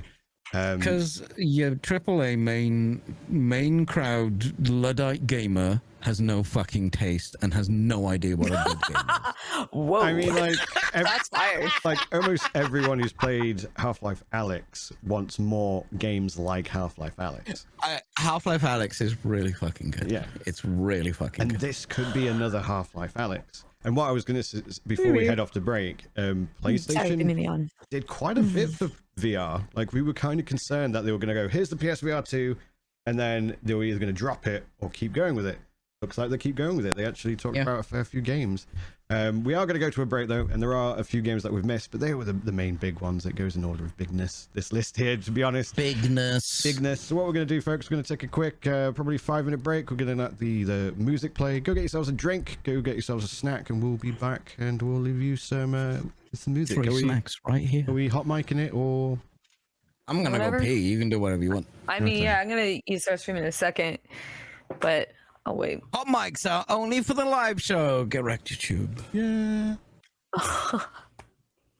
Welcome back to part 2, everyone. We've got some more games to talk about. We're going to jump straight into Gollum, and yeah, the reviews have not been kind. And it's a $60 game, in case you weren't aware. Well, $60 for the base game, and then you can get the DLC for an extra $10 that unlocks the Elven voice lines. So you don't get the original Elven language in the game unless you pay for extra, and you get some emotes, and 4 of the emotes are Smeagol chasing a fly. But why, Brian? Why would they not include that? It's so weird, and it's so jank, and it requires a 4090 to play it at 4K. Yeah, dude, I was like looking at the specs. The game's massive, and then, but here's the best part about it that I learned. It's also available on the Switch. Of course it is. It's a fucking cash grab. They're going to put it everywhere that you can give them money. Of course, but wait, requiring those kind of specs for PC, it's also available on the Switch. Brian, also with those voice lines, the lore compendium you have to pay for. In Lord of the Rings, a lore-heavy based series. You have to pay for the lore compendium, which is also really bad. Like, it's written really, really bad. It's like, oh, so that's worth paying money for. That's what you're trying to say. It also looks terrible. Like they've made some font choices. It looks so bad. Oh my god. The way it's written. Also, isn't it like a chore simulator? I think I heard something like that. It was like a chore simulator. You are basically it's basically a slave simulator. You're a slave in prison for years. And it's supposed to be between when Smeagol gets caught before he meets up with Sam and Frodo to lead them to Mordor. And it's just his time whilst he's been caught. I don't know anyone who's finished the game yet. Like most people have been quitting like halfway through. There are publications that couldn't even get it running to make a review on it. His hair, Gollum's hair, breaks the game. Does it really? Gollum's hair is the most detailed thing in that game. All 7 strands of it. My favorite was the meme. My favorite was the meme that was going around where people were comparing like what the original Gollum looked like next to the game Gollum, which isn't fair. It's not even fair. But I tell you what is fair: the trailer for it that showed the Gollum that was obviously stylized and didn't look great, but it whatever. The cinematics looks better. That piece of shit that people were like, I don't like that, looks better than the one in the game. It's funny because I remember when we were, I think it was during the showcase, when we were watching the showcase, I went on Steam for something because I think we were talking about Helldivers, and I was like, I wasn't sure if I did play it, and I had to go. I went to my library really fast just to double check, and it was still there. And on the front page was Gollum, and I didn't say anything during it. I was like, what the fuck? Yeah, who the fuck asked for this? I think it's a guy from GameSpot. He counted how many times he hard crashed. 120 doing his review. And that was mostly because of the hair tech. The hair tech. If you turn it off, or if you have a 4090, you're fine. But if you don't have a 4090, I pulled it up. So I pulled it up on on Steam, and it has only 174 reviews. Something, Pulp. Did you open Steam and you're downloading something? No, I don't. Oh, I'm gone. Yep. I didn't do that. Steam is killing the stream. No, it did that. But yeah, I'm not even downloading anything. Well, it's probably just in the background. No worries. But yeah, like. Sorry. No, I just closed out of it. Okay. All I was trying to say, why is it doing that? It'll catch up. Don't worry. It's just the camera. Okay. Sorry. Yeah, it's weird that Steam did that. Apologize, guys. Anyway. What I was saying is I just wanted to see the reviews on it really fast. Should have pulled up Steam before. Yeah, like the reviews are bad. Like really, it's really 174. It's only had 174 reviews, meaning no one's playing this piece of shit. No one. I'm not surprised. The thing is, they hyped it up back in 2019, and they were like, "This is going to be one of the first." I think we're caught up. Like, well, it was one of the reveals for the PlayStation 5. Like, this is going to be on PlayStation 5 next gen. Woo! And then it's like, oh, but it looks like it should be on a PlayStation 2 kind of thing. Why does it need a 4090? Why is the hair tech breaking it? Yeah. You know what would be cool? They I don't know if they touch on it. They've just put some in just because they can. Is imagine that internal conflict that's going on in Gollum's head, Smeagol, fighting between each other, and they have like, you choose this option or you choose this option. It doesn't make any fucking sense. They have that. But imagine if they actually did that good and correct. That's a really interesting angle to take your game in. Yeah. And they've just gone, this is shit. We're closing down the studio, finish it, pop it out the door, put some DLC, don't care. The thing is, if it wasn't $60, they could have gotten away with it. It doesn't look like it's worth $60. No, like, people would still shit on this. No, people still shit on it, but they wouldn't shit on it as hard. Because when first of all, it was one of the first games announced to be on PlayStation 5. Second of all, it's $60. Was it? Yeah. So like they set this expectation. I didn't even know. I had no idea this game was ever like announced. I was probably like doing something else when that was announced because I had no idea. Right. I only just found out about it. So yeah, it was a while ago. They set this expectation. Maybe I did hear it and I forgot. This AAA next gen game that's gonna like Lord of the Rings, and it's Lord of the Rings. Yeah. And they haven't really met that expectation. Whereas if they obviously lowered it to $20-30, people are like, it's just $20-30. Did they even try to hit that? People would hate how is it at 20. How has it gone this badly? Couldn't say. I'm not that familiar with the studio. Who the hell asked for a Gollum game?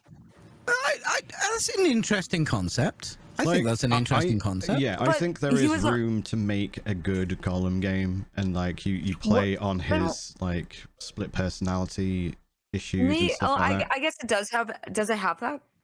So there is a mechanic in the game where you can, like, someone will talk to you and you'll have some dialogue, and you'll get to choose Smeagol or Gollum, but it's pretty much just for roleplay. Like there's no bad answer. Like if you pick Smeagol, he says something a bit and it's nicer. not interesting choices either. It's not like, oh, these are both good choices or these are both bad choices, and I've got to make a decision. It's like, Gollum do as you a walk horror through game that could be door cool. or do you kill that guy? Yeah, like it's basically like say something nice or say something murderous and terrible, and that you get some different voice lines. That's basically all it is. And the main focus of the game seems to actually about the relationship the boss of the prison has with Sauron, and he's competing against him, kind of thing. Right. And that there's some intrigue there, but that's about it. Otherwise, it's Slave Simulator. It's not a good game. It's not fleshed out. The controls apparently really bad. Like the platforming. Plus, he can do some pretty sick parkour for like this feeble little cave dwelling thing, slime ball. Oh, dude, imagine trying to like run around on all fours like that. That's a lot. That's a lot harder than it looks. Yeah, but he parkour's like Jedi Survivor kind of thing. Like he's just like, yo, what up, bitches, kind of thing. Should I do a kickflip? It's just like, what's going on? I want to know how good his peripheral vision is with the size of the eyes they gave him. Jesus Christ! Like the kill Dalek animation. made an apology, and it is the most corporate bullshit thing you've ever heard. It hits all the fucking tropes. We would like to sincerely apologize for the underwhelming experience many of you had with the Lord of the Rings game, Gollum. We acknowledge and deeply regret that the game did not meet the expectations we set for ourselves and for our dedicated community. Please accept our sincere apologies for any disappointment this may have caused. Our goal as a studio and a passionate The Lord of the Rings fans has always been to tell a compelling and immersive story-driven adventure. Yeah, that isn't that immersive. It's just full of a lawyer wrote this nonsense. Yeah. They copy-pasted. ChatGPT wrote this fucking apology. They don't give a shit. They knew what they're doing. They got the name of the game wrong in the apology. Is that true? The name wrong? That's what my chat's telling me, that they got the name of the game. Lord of the Ring. Excellent. Oh, I'm looking at it doesn't. It says Lord of the Rings. Maybe they did it. I don't fucking. Maybe it was that. Maybe they fixed it. I don't know. I just read my chat. The only way it could be a more obvious apology is if it was on a yellow background, basically. Apparently, Lord of the Ring. Yeah. But yeah, like they've got hitboxes or like boxes for the lava, and they're a good like 10 feet above the lava. It's Peachy. like you fall into it, you just. Peachy. It's the Forbes article that they put Lord of the Ring. It might be Forbes' fault. Yeah, I imagine that would be Forbes' fault. Yeah. But yeah, like everything is so jank about about it. Like if you go on any elevation, that just confuses the AI. It's like, oh, I've got to escape this orc that will donkey punch me, which is the death animation, which misses as well, by the way. Well, yeah, you can't cause bloodshed on Gollum. Well, That's a fan favorite. Gollum just has to stand on a box, and then the AI just stops moving and doesn't know what to do and gets stuck, and then you can just complete the puzzle afterwards. Like they don't become unstuck. It's really I just figured out why this is $60. Why? They don't want anyone to play it, so it can die as quickly as possible. maybe. You actually No might one's be buying this for $60, right? No one. Yeah. It doesn't. You see the reviews. Everyone gets it looks like mad. a mobile game, dude. We laugh at ridiculousness for like a week, a month, maybe. After that, it's gone. Everyone's forgotten about it because no one plays this game because it's $60 for a broken piece of crap that is soulless. That goes away. They can move on to the next one. Yeah, it's either way. Don't buy the game, ladies and gentlemen, and non-binary pals. Just don't waste your time.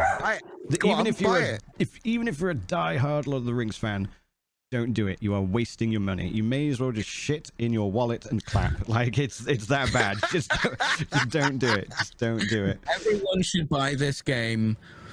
So they do a Game of the Year edition, and we can keep talking about how they shit on gamers, consumers, or like it's gross. It's gross. A game not like that.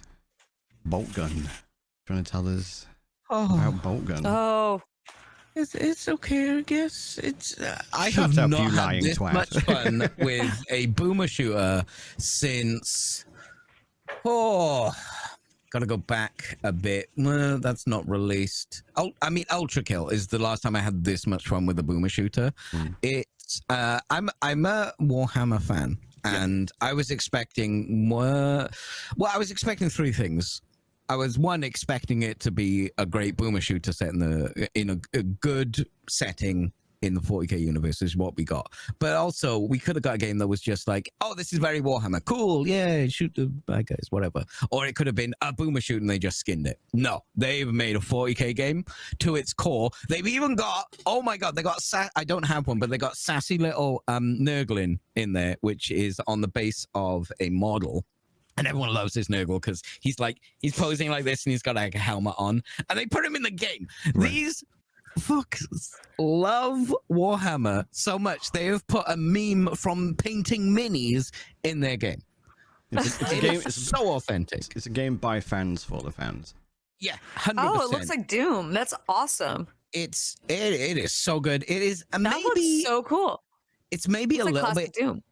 Yeah, well, boomer shooter. Yeah, they all have that sort of vibe to a degree. I love that. That's awesome. It's a little easy as far as boomer shooter goes. I usually play my boomer shooters offline on hard because I like to fail, right, and try again and do it better because I'm playing offline. Right. It's definitely a little easy for those. If you like boomer shooters, play on hard. If you're like phenomenal at boomer shooters, even the most difficult one is probably not going to stretch you very much. Mm-hmm. But if you want to have a go, it's very accessible. They've even put in an invincible mode. If you just want to run around, power fantasy, shoot everything, and just complete the game and see what it's about, you can do that. Right. The art style is they've got this very subtle down res to make everything a bit more pixelated. Right. I eventually turned that off because I was having trouble identifying things far away. Right. Makes sense. There's a lot of movement in there, but there's no dash per se. Okay. Your movement is fighting. Like you can dash forward and attack someone and you move quite a far distance. Right. There's like a charge, there's jumps. You move so fucking quick and fast. The guns are interesting. They've got like enemies will have levels, toughness levels, and all your guns have certain toughness levels. So if you match the toughness level or better, you'll do more damage, right? That just makes sense. Right. But you can also collect things that'll give you like a +1 on your weapon, and they're using all stuff from the tabletop rules.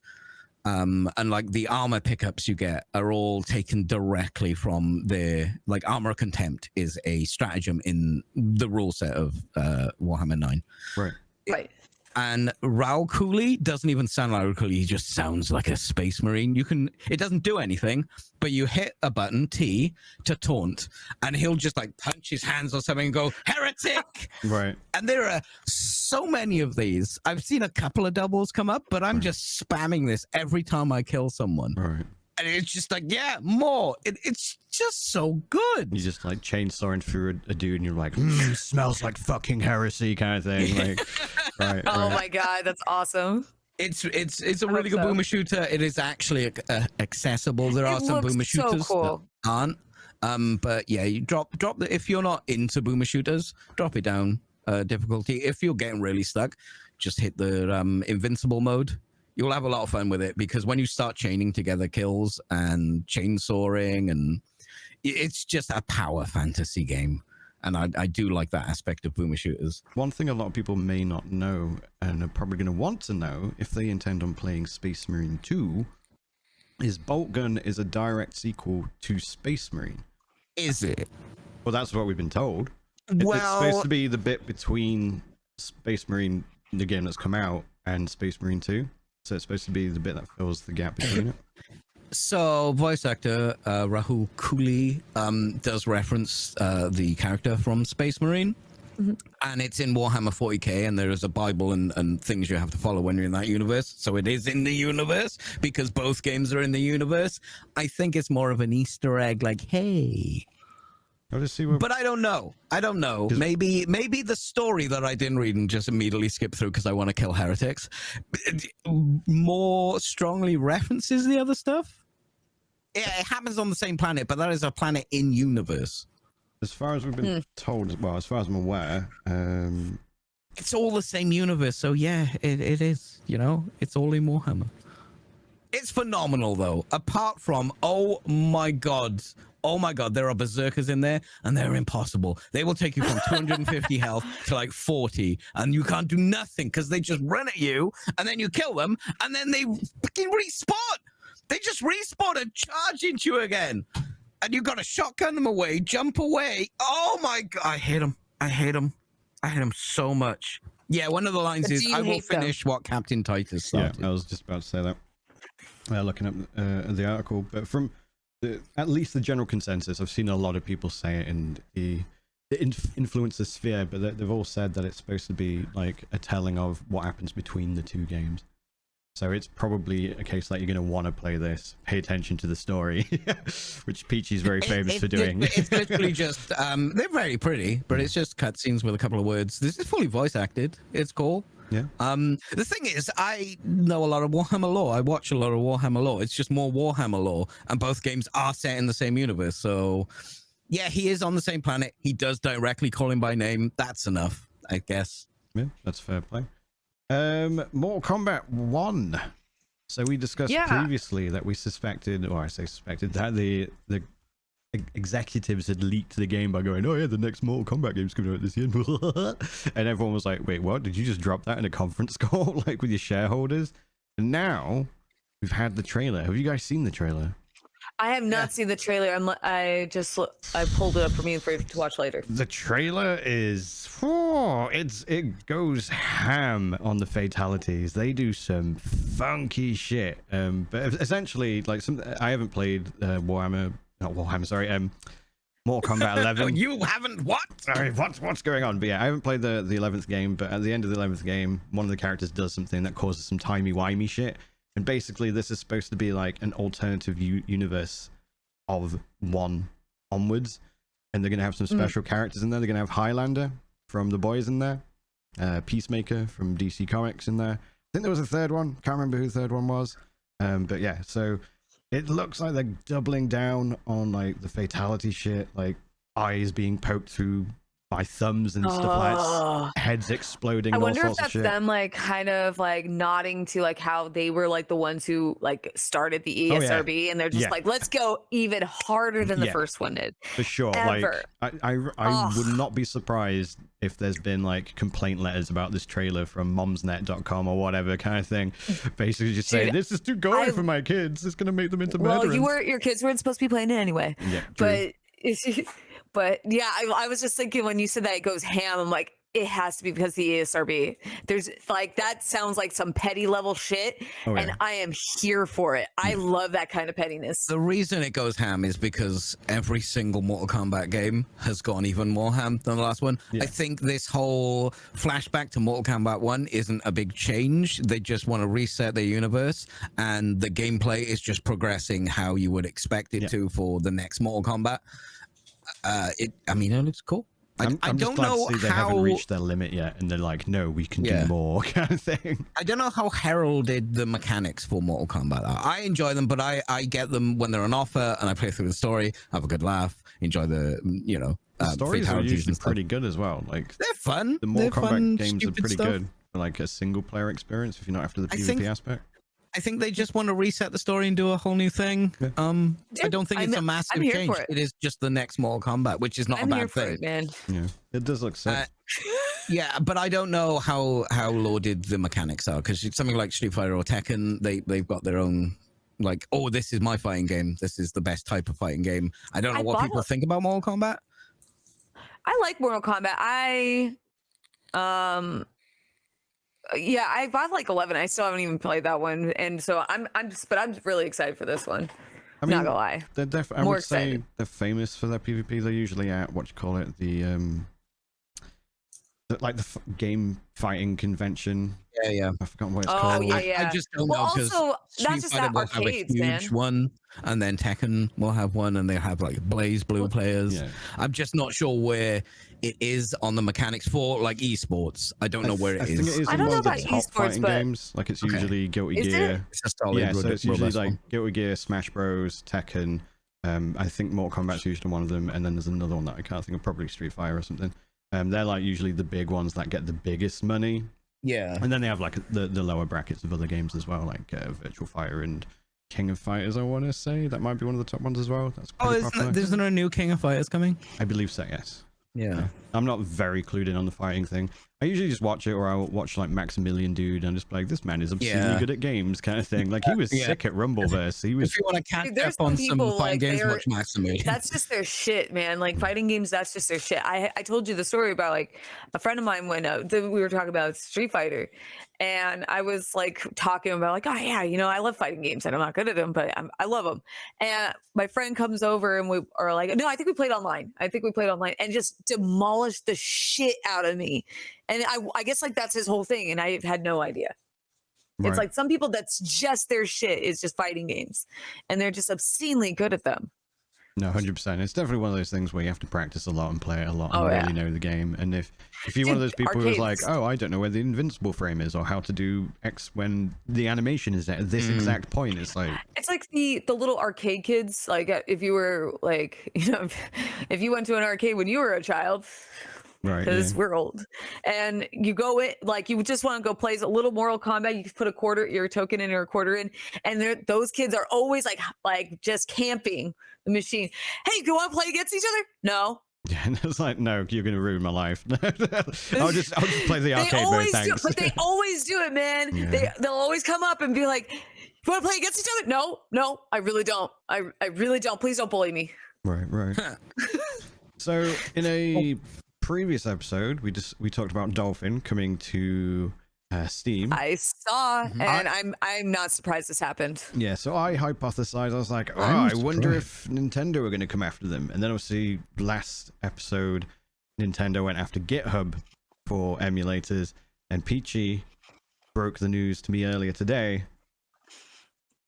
The indefinitely postponed the Dolphin. Yeah. I'll bring up the. I was waiting for Peachy to say something, so I just. Sorry, I've got a folder of stuff. Oh no, it's fine, Peachy. I was waiting for you. I am actually surprised. Just before you go ahead, I'll read the statement. Oh, out. Yeah. Dolphin on Steam indefinitely postponed. This is on Shortlink, which was written earlier today.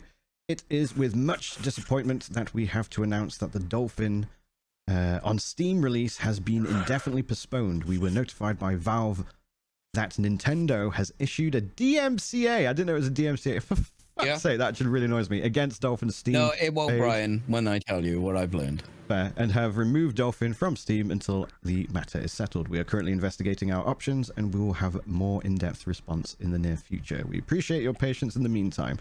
So, I really want to hear about this. Are we going to torrent it now, basically? Like you can still, the GitHub stuff is still there. You can still download it from other sites. It's just blocked on Steam.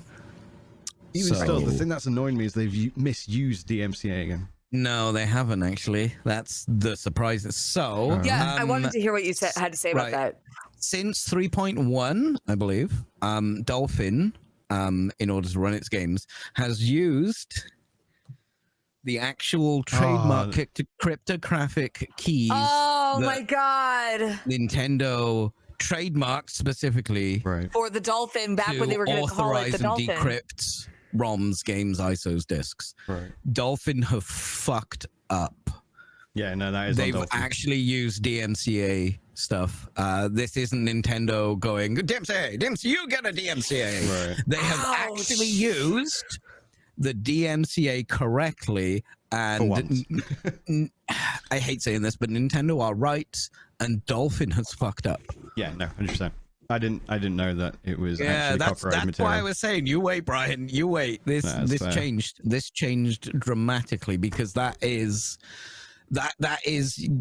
wrong.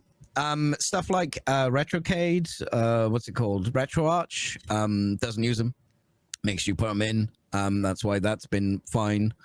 They're using DMCA material, and that's why they've been DMCA'd correctly by Nintendo for once. Congratulations, Nintendo, on actually using the DMCA correctly, you fucking bastards. You did something right, Nintendo. We're proud of you. They didn't do it right. They could just leave it and let people enjoy games that they don't even fucking sell anymore, that you can't get anywhere for a console they do not produce. They could do that. But no, Dolphin are fucked up, and Dolphin will replace this, and it'll go ahead. probably eventually. Or Nintendo will just sue them out of existence, and we'll never see it. Probably the latter. Yeah, it's Nintendo. It's gonna be a tough. It's tough hill to climb back up. I was so shocked when I was like, "Oh, Nintendo were right." I was so shocked. And they've been using this since 3.1, maybe before. I think someone said it possibly could be before. Well, if that's not very good. If anyone wants a good emulator, I've been using Yuzu. So recently, that if anyone wants to give that a go, hasn't been DMCA'd. Do you have to back up your BIOS from your other machines to play that one first? Sure. Like, I just downloaded the emulator and was like, let's go play Tears of the Kingdom, and it's been fun. I mean, you can't play those games without decrypting the ROMs. So I've decrypted the ROMs. I think that's what's illegal, Brian. Or whatever. I don't know. You're playing your backups. Either way. Yeah, they're your backups, dude. Either way. You just want to make sure that you want to protect the original copy.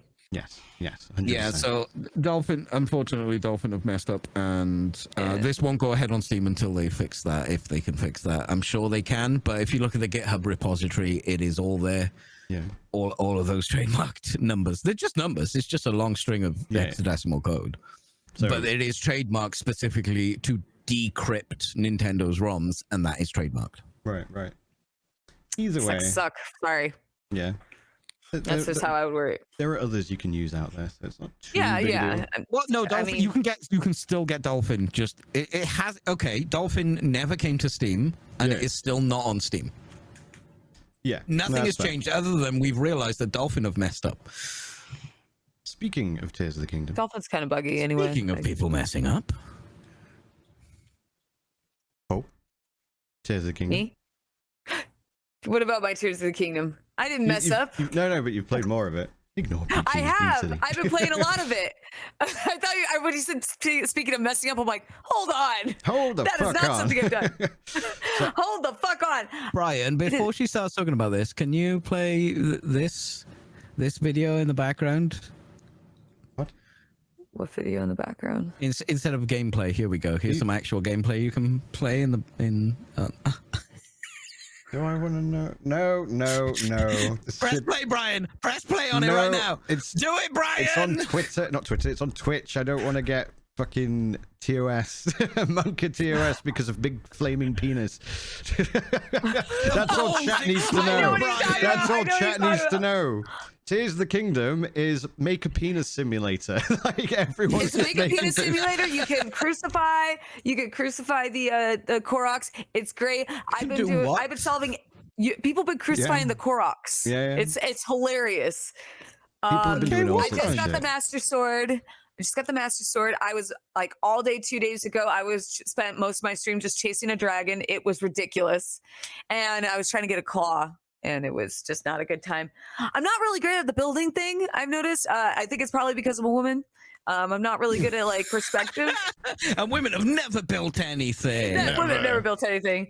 But no, I will. If you're listening, that was sarcasm. I did the sarcasm voice. If you're listening to the podcast, there's a lot of I have solved so many of the shrines incorrectly, and there was one. Collectively, I guess all the fan base, or from what I've heard, a lot of people like the Fire Temple, and I think I spent 20 or 30 minutes just scaling a wall. I don't think anyone ever has completed a shrine in Tears of the Kingdom the way it's been intended to be completed. Probably not. I have not seen. There's one shrine amazing. that I did. My favorite shrine that I completed was it was one where there was at the beginning there was a ladder and I totally missed it. You're supposed to just bring the ball down these tracks, and I walked the tracks all the way up, only finding out at the end after I completed it there was a ladder the whole time. So I spent probably 20 minutes or so on this one shrine just to find out. I was ass backwards the whole time when it came to that, what to do with it. I got done, but that one it wasn't my finest moment. And that's the thing, there's been some shrines where people have looked at it and gone, okay, I know what to do, and they've done something completely batshit wild and broken the shrine effectively. And there's been other people who've walked into a shrine and gone, yeah, no, I can't comprehend this. I'm just going to go and find another shrine, and they'll leave and then end up finding a Korok or something like that. Like there's one that was on Twitter where a ball gets dropped onto the floor in front of you, and then there's this device that just, if you hit a target, will make it spin really quickly. And then there's a target on the wall and a ramp going up towards it, and then there's like another secret target behind like another wall. Some people have been trying to work that out, and most people have worked out that you've got to turn the device that suddenly moves into like a bat, because you've got things that you can stick to it. And I've seen people accidentally batting themselves off the screen and shit. Like, dude, like, I've okay, done that so many times. And just getting smacked the off amount the of screen. times, the amount of times. I love this game, dude. The amount of times in this game where like I've accidentally like oh my god, there was when I was in the fire temple, I was just like, because it's all mine carts, and it was just confusing the hell out of me. Like I hate things where it's like changing the tracks and shit. There was one time I changed the track and then fucked myself and got stuck. So I decided at one point, I got tired and I was like, you know what? I got 2 stamina bars. I got some stamina food. I'm going to be scaling some walls, baby. And I went to this one, and you had to like use your Goron companion and like projectile him towards like some of the walls. And I decided to there's this water that was like pouring into lava and making like little platforms. I made like connected probably like 12 or 13 of those things, made the biggest fucking ramp I could find to get it up to the next floor. Then I dropped it and by accident and watched it almost fall back to the first floor. So I reset time. It went above me and just landed on top of my character. I did get it. You're streaming this, right? Over on this is all streamed. Twitch.tv/PulpFictionary. Yes, I'm currently streaming Tears of the Kingdom on Twitch.tv/PulpFictionary, where your dick could get longer. But it's been a lot of fun watching. I was waiting for him. I was waiting for it to sink in, and then the laugh was going to come out. Sink in too. I was like, any moment it's just going to break. Oh my god, I was waiting for it. No, but I've been playing it on. Oh, it has grown a bit. Yeah. Sorry, continue. Paul. I'm sorry. I couldn't resist, but I've been going through all the temples. I got the Master Sword, and I think I just did the Thunder Temple last night. Right. But it's been pretty good. I really like it. Like, I've played about 5 or 6 hours into it so far, and I think one of the cool things about it is they have doubled down on the sandbox side of things. So if you're someone who just wants to fuck around, like if you look up hashtag Tears of the Kingdom on Twitter, you won't get any spoilers because everyone's busy building random shit and like optimizing the game and seeing how they can break it in various ways. Like, people have discovered one of the best vehicles you can make is basically just 2 fans pointing out the ground, and you've essentially made a hover scooter, and you can just be like, motherfuckers, kind of thing, just blast around and doing shit like that. People have been whacking bombs onto their shields and then surfing on the bomb, which is on the side of the shield, to do like crazy tricks on the shield. I've seen the bombs on the shield, and then like I had the fan on my shield at one point. Dude, there's like some really cool shit that you could do in the game. I keep forgetting about the shield. Was the shield oh my god, it's cool. She has some timing. Yeah, it's all good. You don't have to mute. We like dog.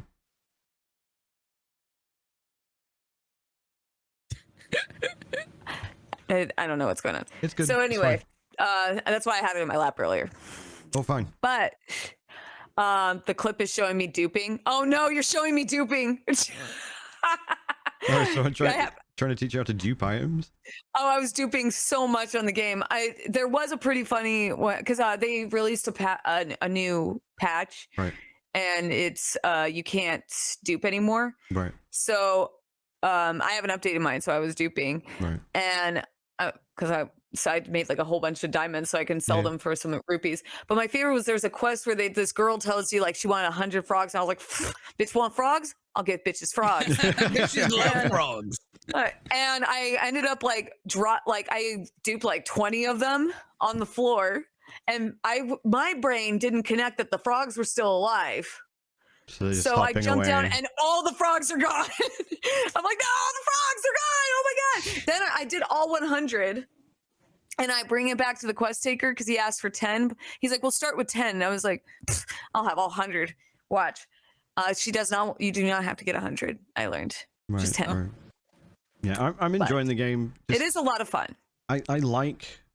It's one of those games. It's like Elden Ring. When Elden Ring came out, everyone was messaging each other and going, "Oh, have you done this? Like, if you do this, this, and this, you can make this weird shit happen and do all these things." And people are doing that, and they're like, "Oh, whatever. If you discovered the depths and stuff like that." Like all this buzz of discovery. I really loved that about Elden Ring, and I love this about Zelda, and I love that they've given us the power to do whatever the fuck we want. And if I want to make a mech, I can make a mech and just face roll the entire game. Or if I want to like make a extraordinarily long bridge to completely skip a puzzle, I can probably wing it. You know what I mean? And just things like that. I love that you can literally just do whatever you want and still finish the game. And it's almost accessible in a lot of ways. Like you don't have to be particularly imaginative. Dude, the game is just so well made. Like it's one of the things, like, you know, I mean, it's a finished game. Yeah. No, 100%. But it's also like, it's really impressive how much like just like how well how well it's developed. Like I think I even was reading like an article like last night about how impressive just like the bridge mechanics are, like the physics that they have for like just all the bridges. I saw something like the physics for everything in that game. Yeah, it's so accurate. Like it's crazy. So good. Physics wasn't my strong suit. I'm not much of a, is it left side or right side? That's science and math, but it doesn't matter. I'm not that side of the brain. Right. So there's a few times where like, you know, physics kind of goes over my head, but it's kind of fun because it's a lot of experimenting with especially with Ultra Hand. Right. And then I always forget that you can teleport through the floor. I always forget I have that. Yeah. Once I got used to it, because there would be times where I forgot, but once you get used to it, I end up using it all the time. I'm like running from an enemy, I'm like whoop into a ceiling, pew pew, shooting down below. I'll quickly jump off into another one, pew, like just keeping out of danger, stuff like that. It's it's a phenomenal game. If you're thinking of buying Gollum Lord of the Rings, buy this instead because it's much better. buy Tears of the Kingdom. Peachy, you've been playing Rimworld. Oh, I agree with that sentiment. I wish the game wasn't so fucking bright. In my chat, it's very bright. The coloring, like, yeah. I'm not bothered about it. It blinds me sometimes. That's more what I'm saying. Fair. All right, go ahead. Sorry, I'm sorry, Peachy. I didn't mean to interrupt. I played a little bit of Rimworld. So what is Rimworld? So Rimworld is a colony builder, which is adjacent to things like your city builders and your management type games, which I really enjoy. And a couple of years ago ish, I tried it because everyone was like, "This is fucking phenomenal." I was like, "This is shit. I hate everything about this. This sucks." I played it for like an hour, 2 hours, maybe. And then just absolutely got rid of it. I'm like, nah, I'll never touch that again. And then I played a game. I say a game. It was a... You said it was a mod earlier or something? No, so it's more of a little demo concept, proof of concept of what a modder who made a combat mod for Rimworld is making their own game. It's called Ascent of Ashes. Ashes. They sent me a copy super early, pre-alpha, just like, hey, have a look at this. And there wasn't enough content to do a stream because it's literally just a proof of concept. Okay. I think it's cool. Not much to say about that.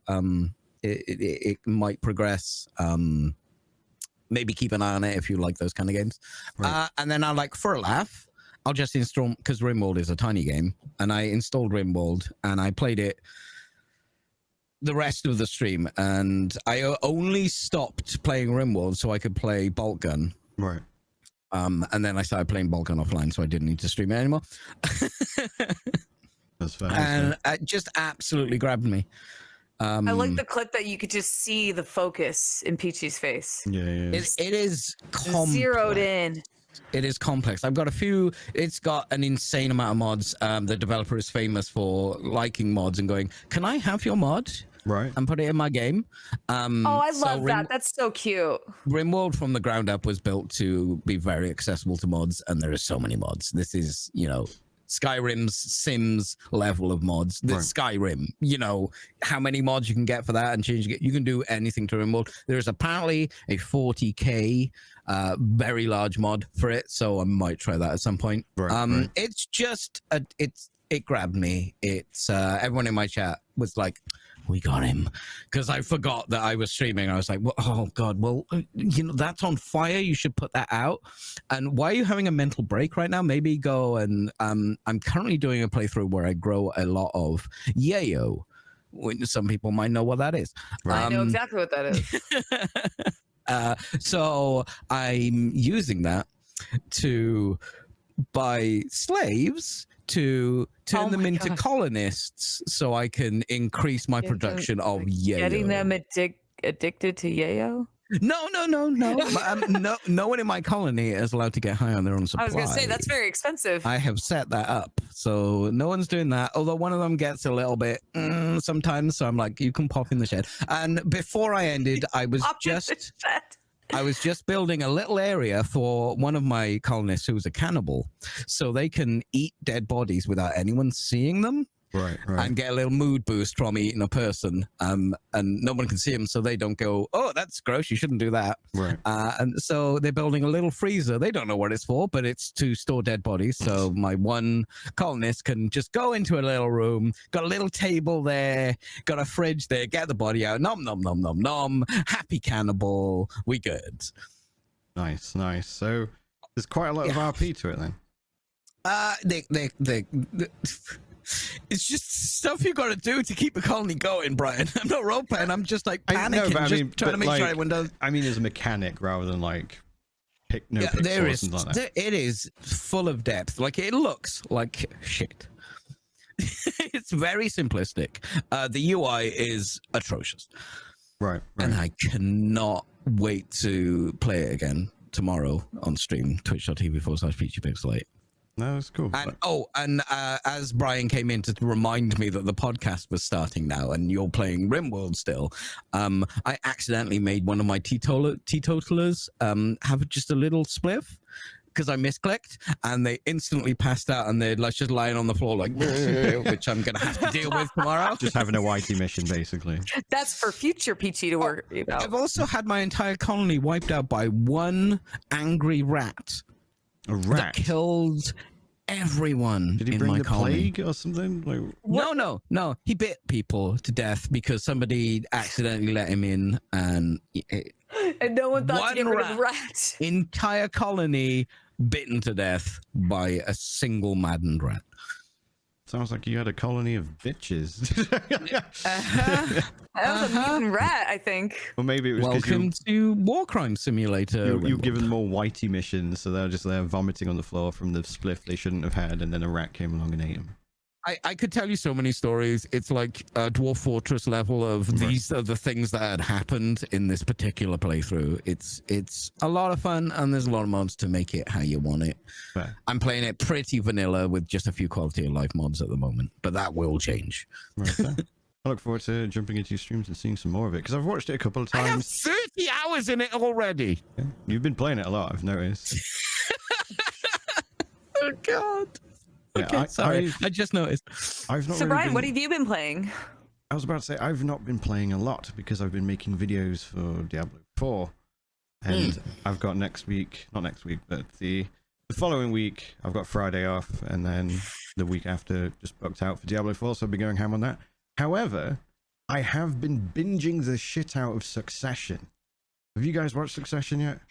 Oh, no, it's a show. Yeah. Like, it's so good. Oh, guys, it's so good.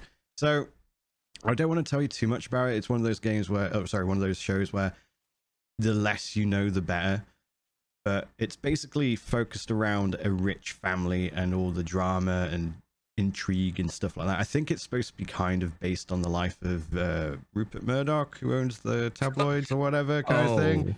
Like, that explains why it's Murdoch, black comedy. He owns Fox, or I think he owns everything. Yeah, every news outlet ever. Yeah, so I think it's supposed to be like a little kind of jab at him, but like it's so good, and it has everything, like perfect music, perfect sound design, like little things that you'll notice in the sound design where you're like, oh wait, you can hear this particular noise in the background, and it actually fits and feels realistic.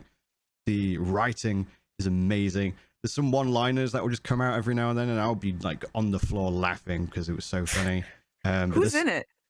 So I always forget his name. You know the guy who played Agamemnon in Troy? And I also think he played... Troy is so bad. It was an alright film. Agamemnon Bryan. was a decent actor in it, but it's also he played the guy in the Wolverine movies as well, or the X-Men movies. When Stryker, he played Stryker in one of the movies as well. Oh, Kieran Culkin's in it. Yes, he's a. Oh, I love him. He's my favorite Culkin. He plays such a really cool character as well. How dare you? Like Bunny Rabbit is amazing. I know. Okay, Dude, Macaulay and Kieran are great. He's my favorite Culkin. Kieran was always my favorite. Who's your favorite Culkin? New game show coming to the fully There's random. so many of them.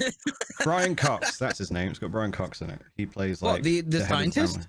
No, Brian Cox, the actor. Oh, okay. So he plays. That's a choice. Yeah, he plays the Rupert Murdoch character, basically, essentially. Okay. Alan Ruck's in it from Ferris Bueller's Day Off fame.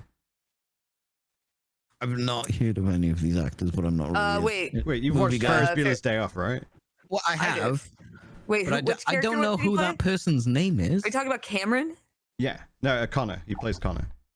Oh, the the character in Ferris Bueller. His name was Cameron. Oh, Cameron. That's Yeah. Oh, okay. I don't remember. I don't know his name. It's Alan. It was Ruck. always just. It's Alan Ruck. Yeah, it's Alan Ruck. So he's in it as We're well. all Alan the Ruck. cast is I didn't really know it was well Alan chosen. Ruck. Yeah, he's in it. Oh yeah, that is him. Oh shit. Yeah. So like the cast is It's a solid really cast. well picked. Like they do all the roles really well. It's one of those shows where it hooks you like Game of Thrones would hook you, at least the first 6 seasons. But it's just it's one of those shows. It's got 4 seasons at the moment. I've just finished before the podcast the last episode of season 3. I can't wait to get into season 4. I have been binging the shit out of it. Highly recommend. There's 4 seasons. Okay. Yeah, there's 4 seasons. I don't know if it ends at 4 or if there's going to be another one, but highly recommend. Just if you want a good show that has everything and just does everything right, and it's going to entertain you, it's going to shock you, it's going to blow your mind, and there's going to be crazy cliffhangers honest and to God, stuff. had never heard of. I think you're the second person, like this week, I heard talking about it, and I'd like never heard of it before. Like I admit, like I don't watch a lot of TV.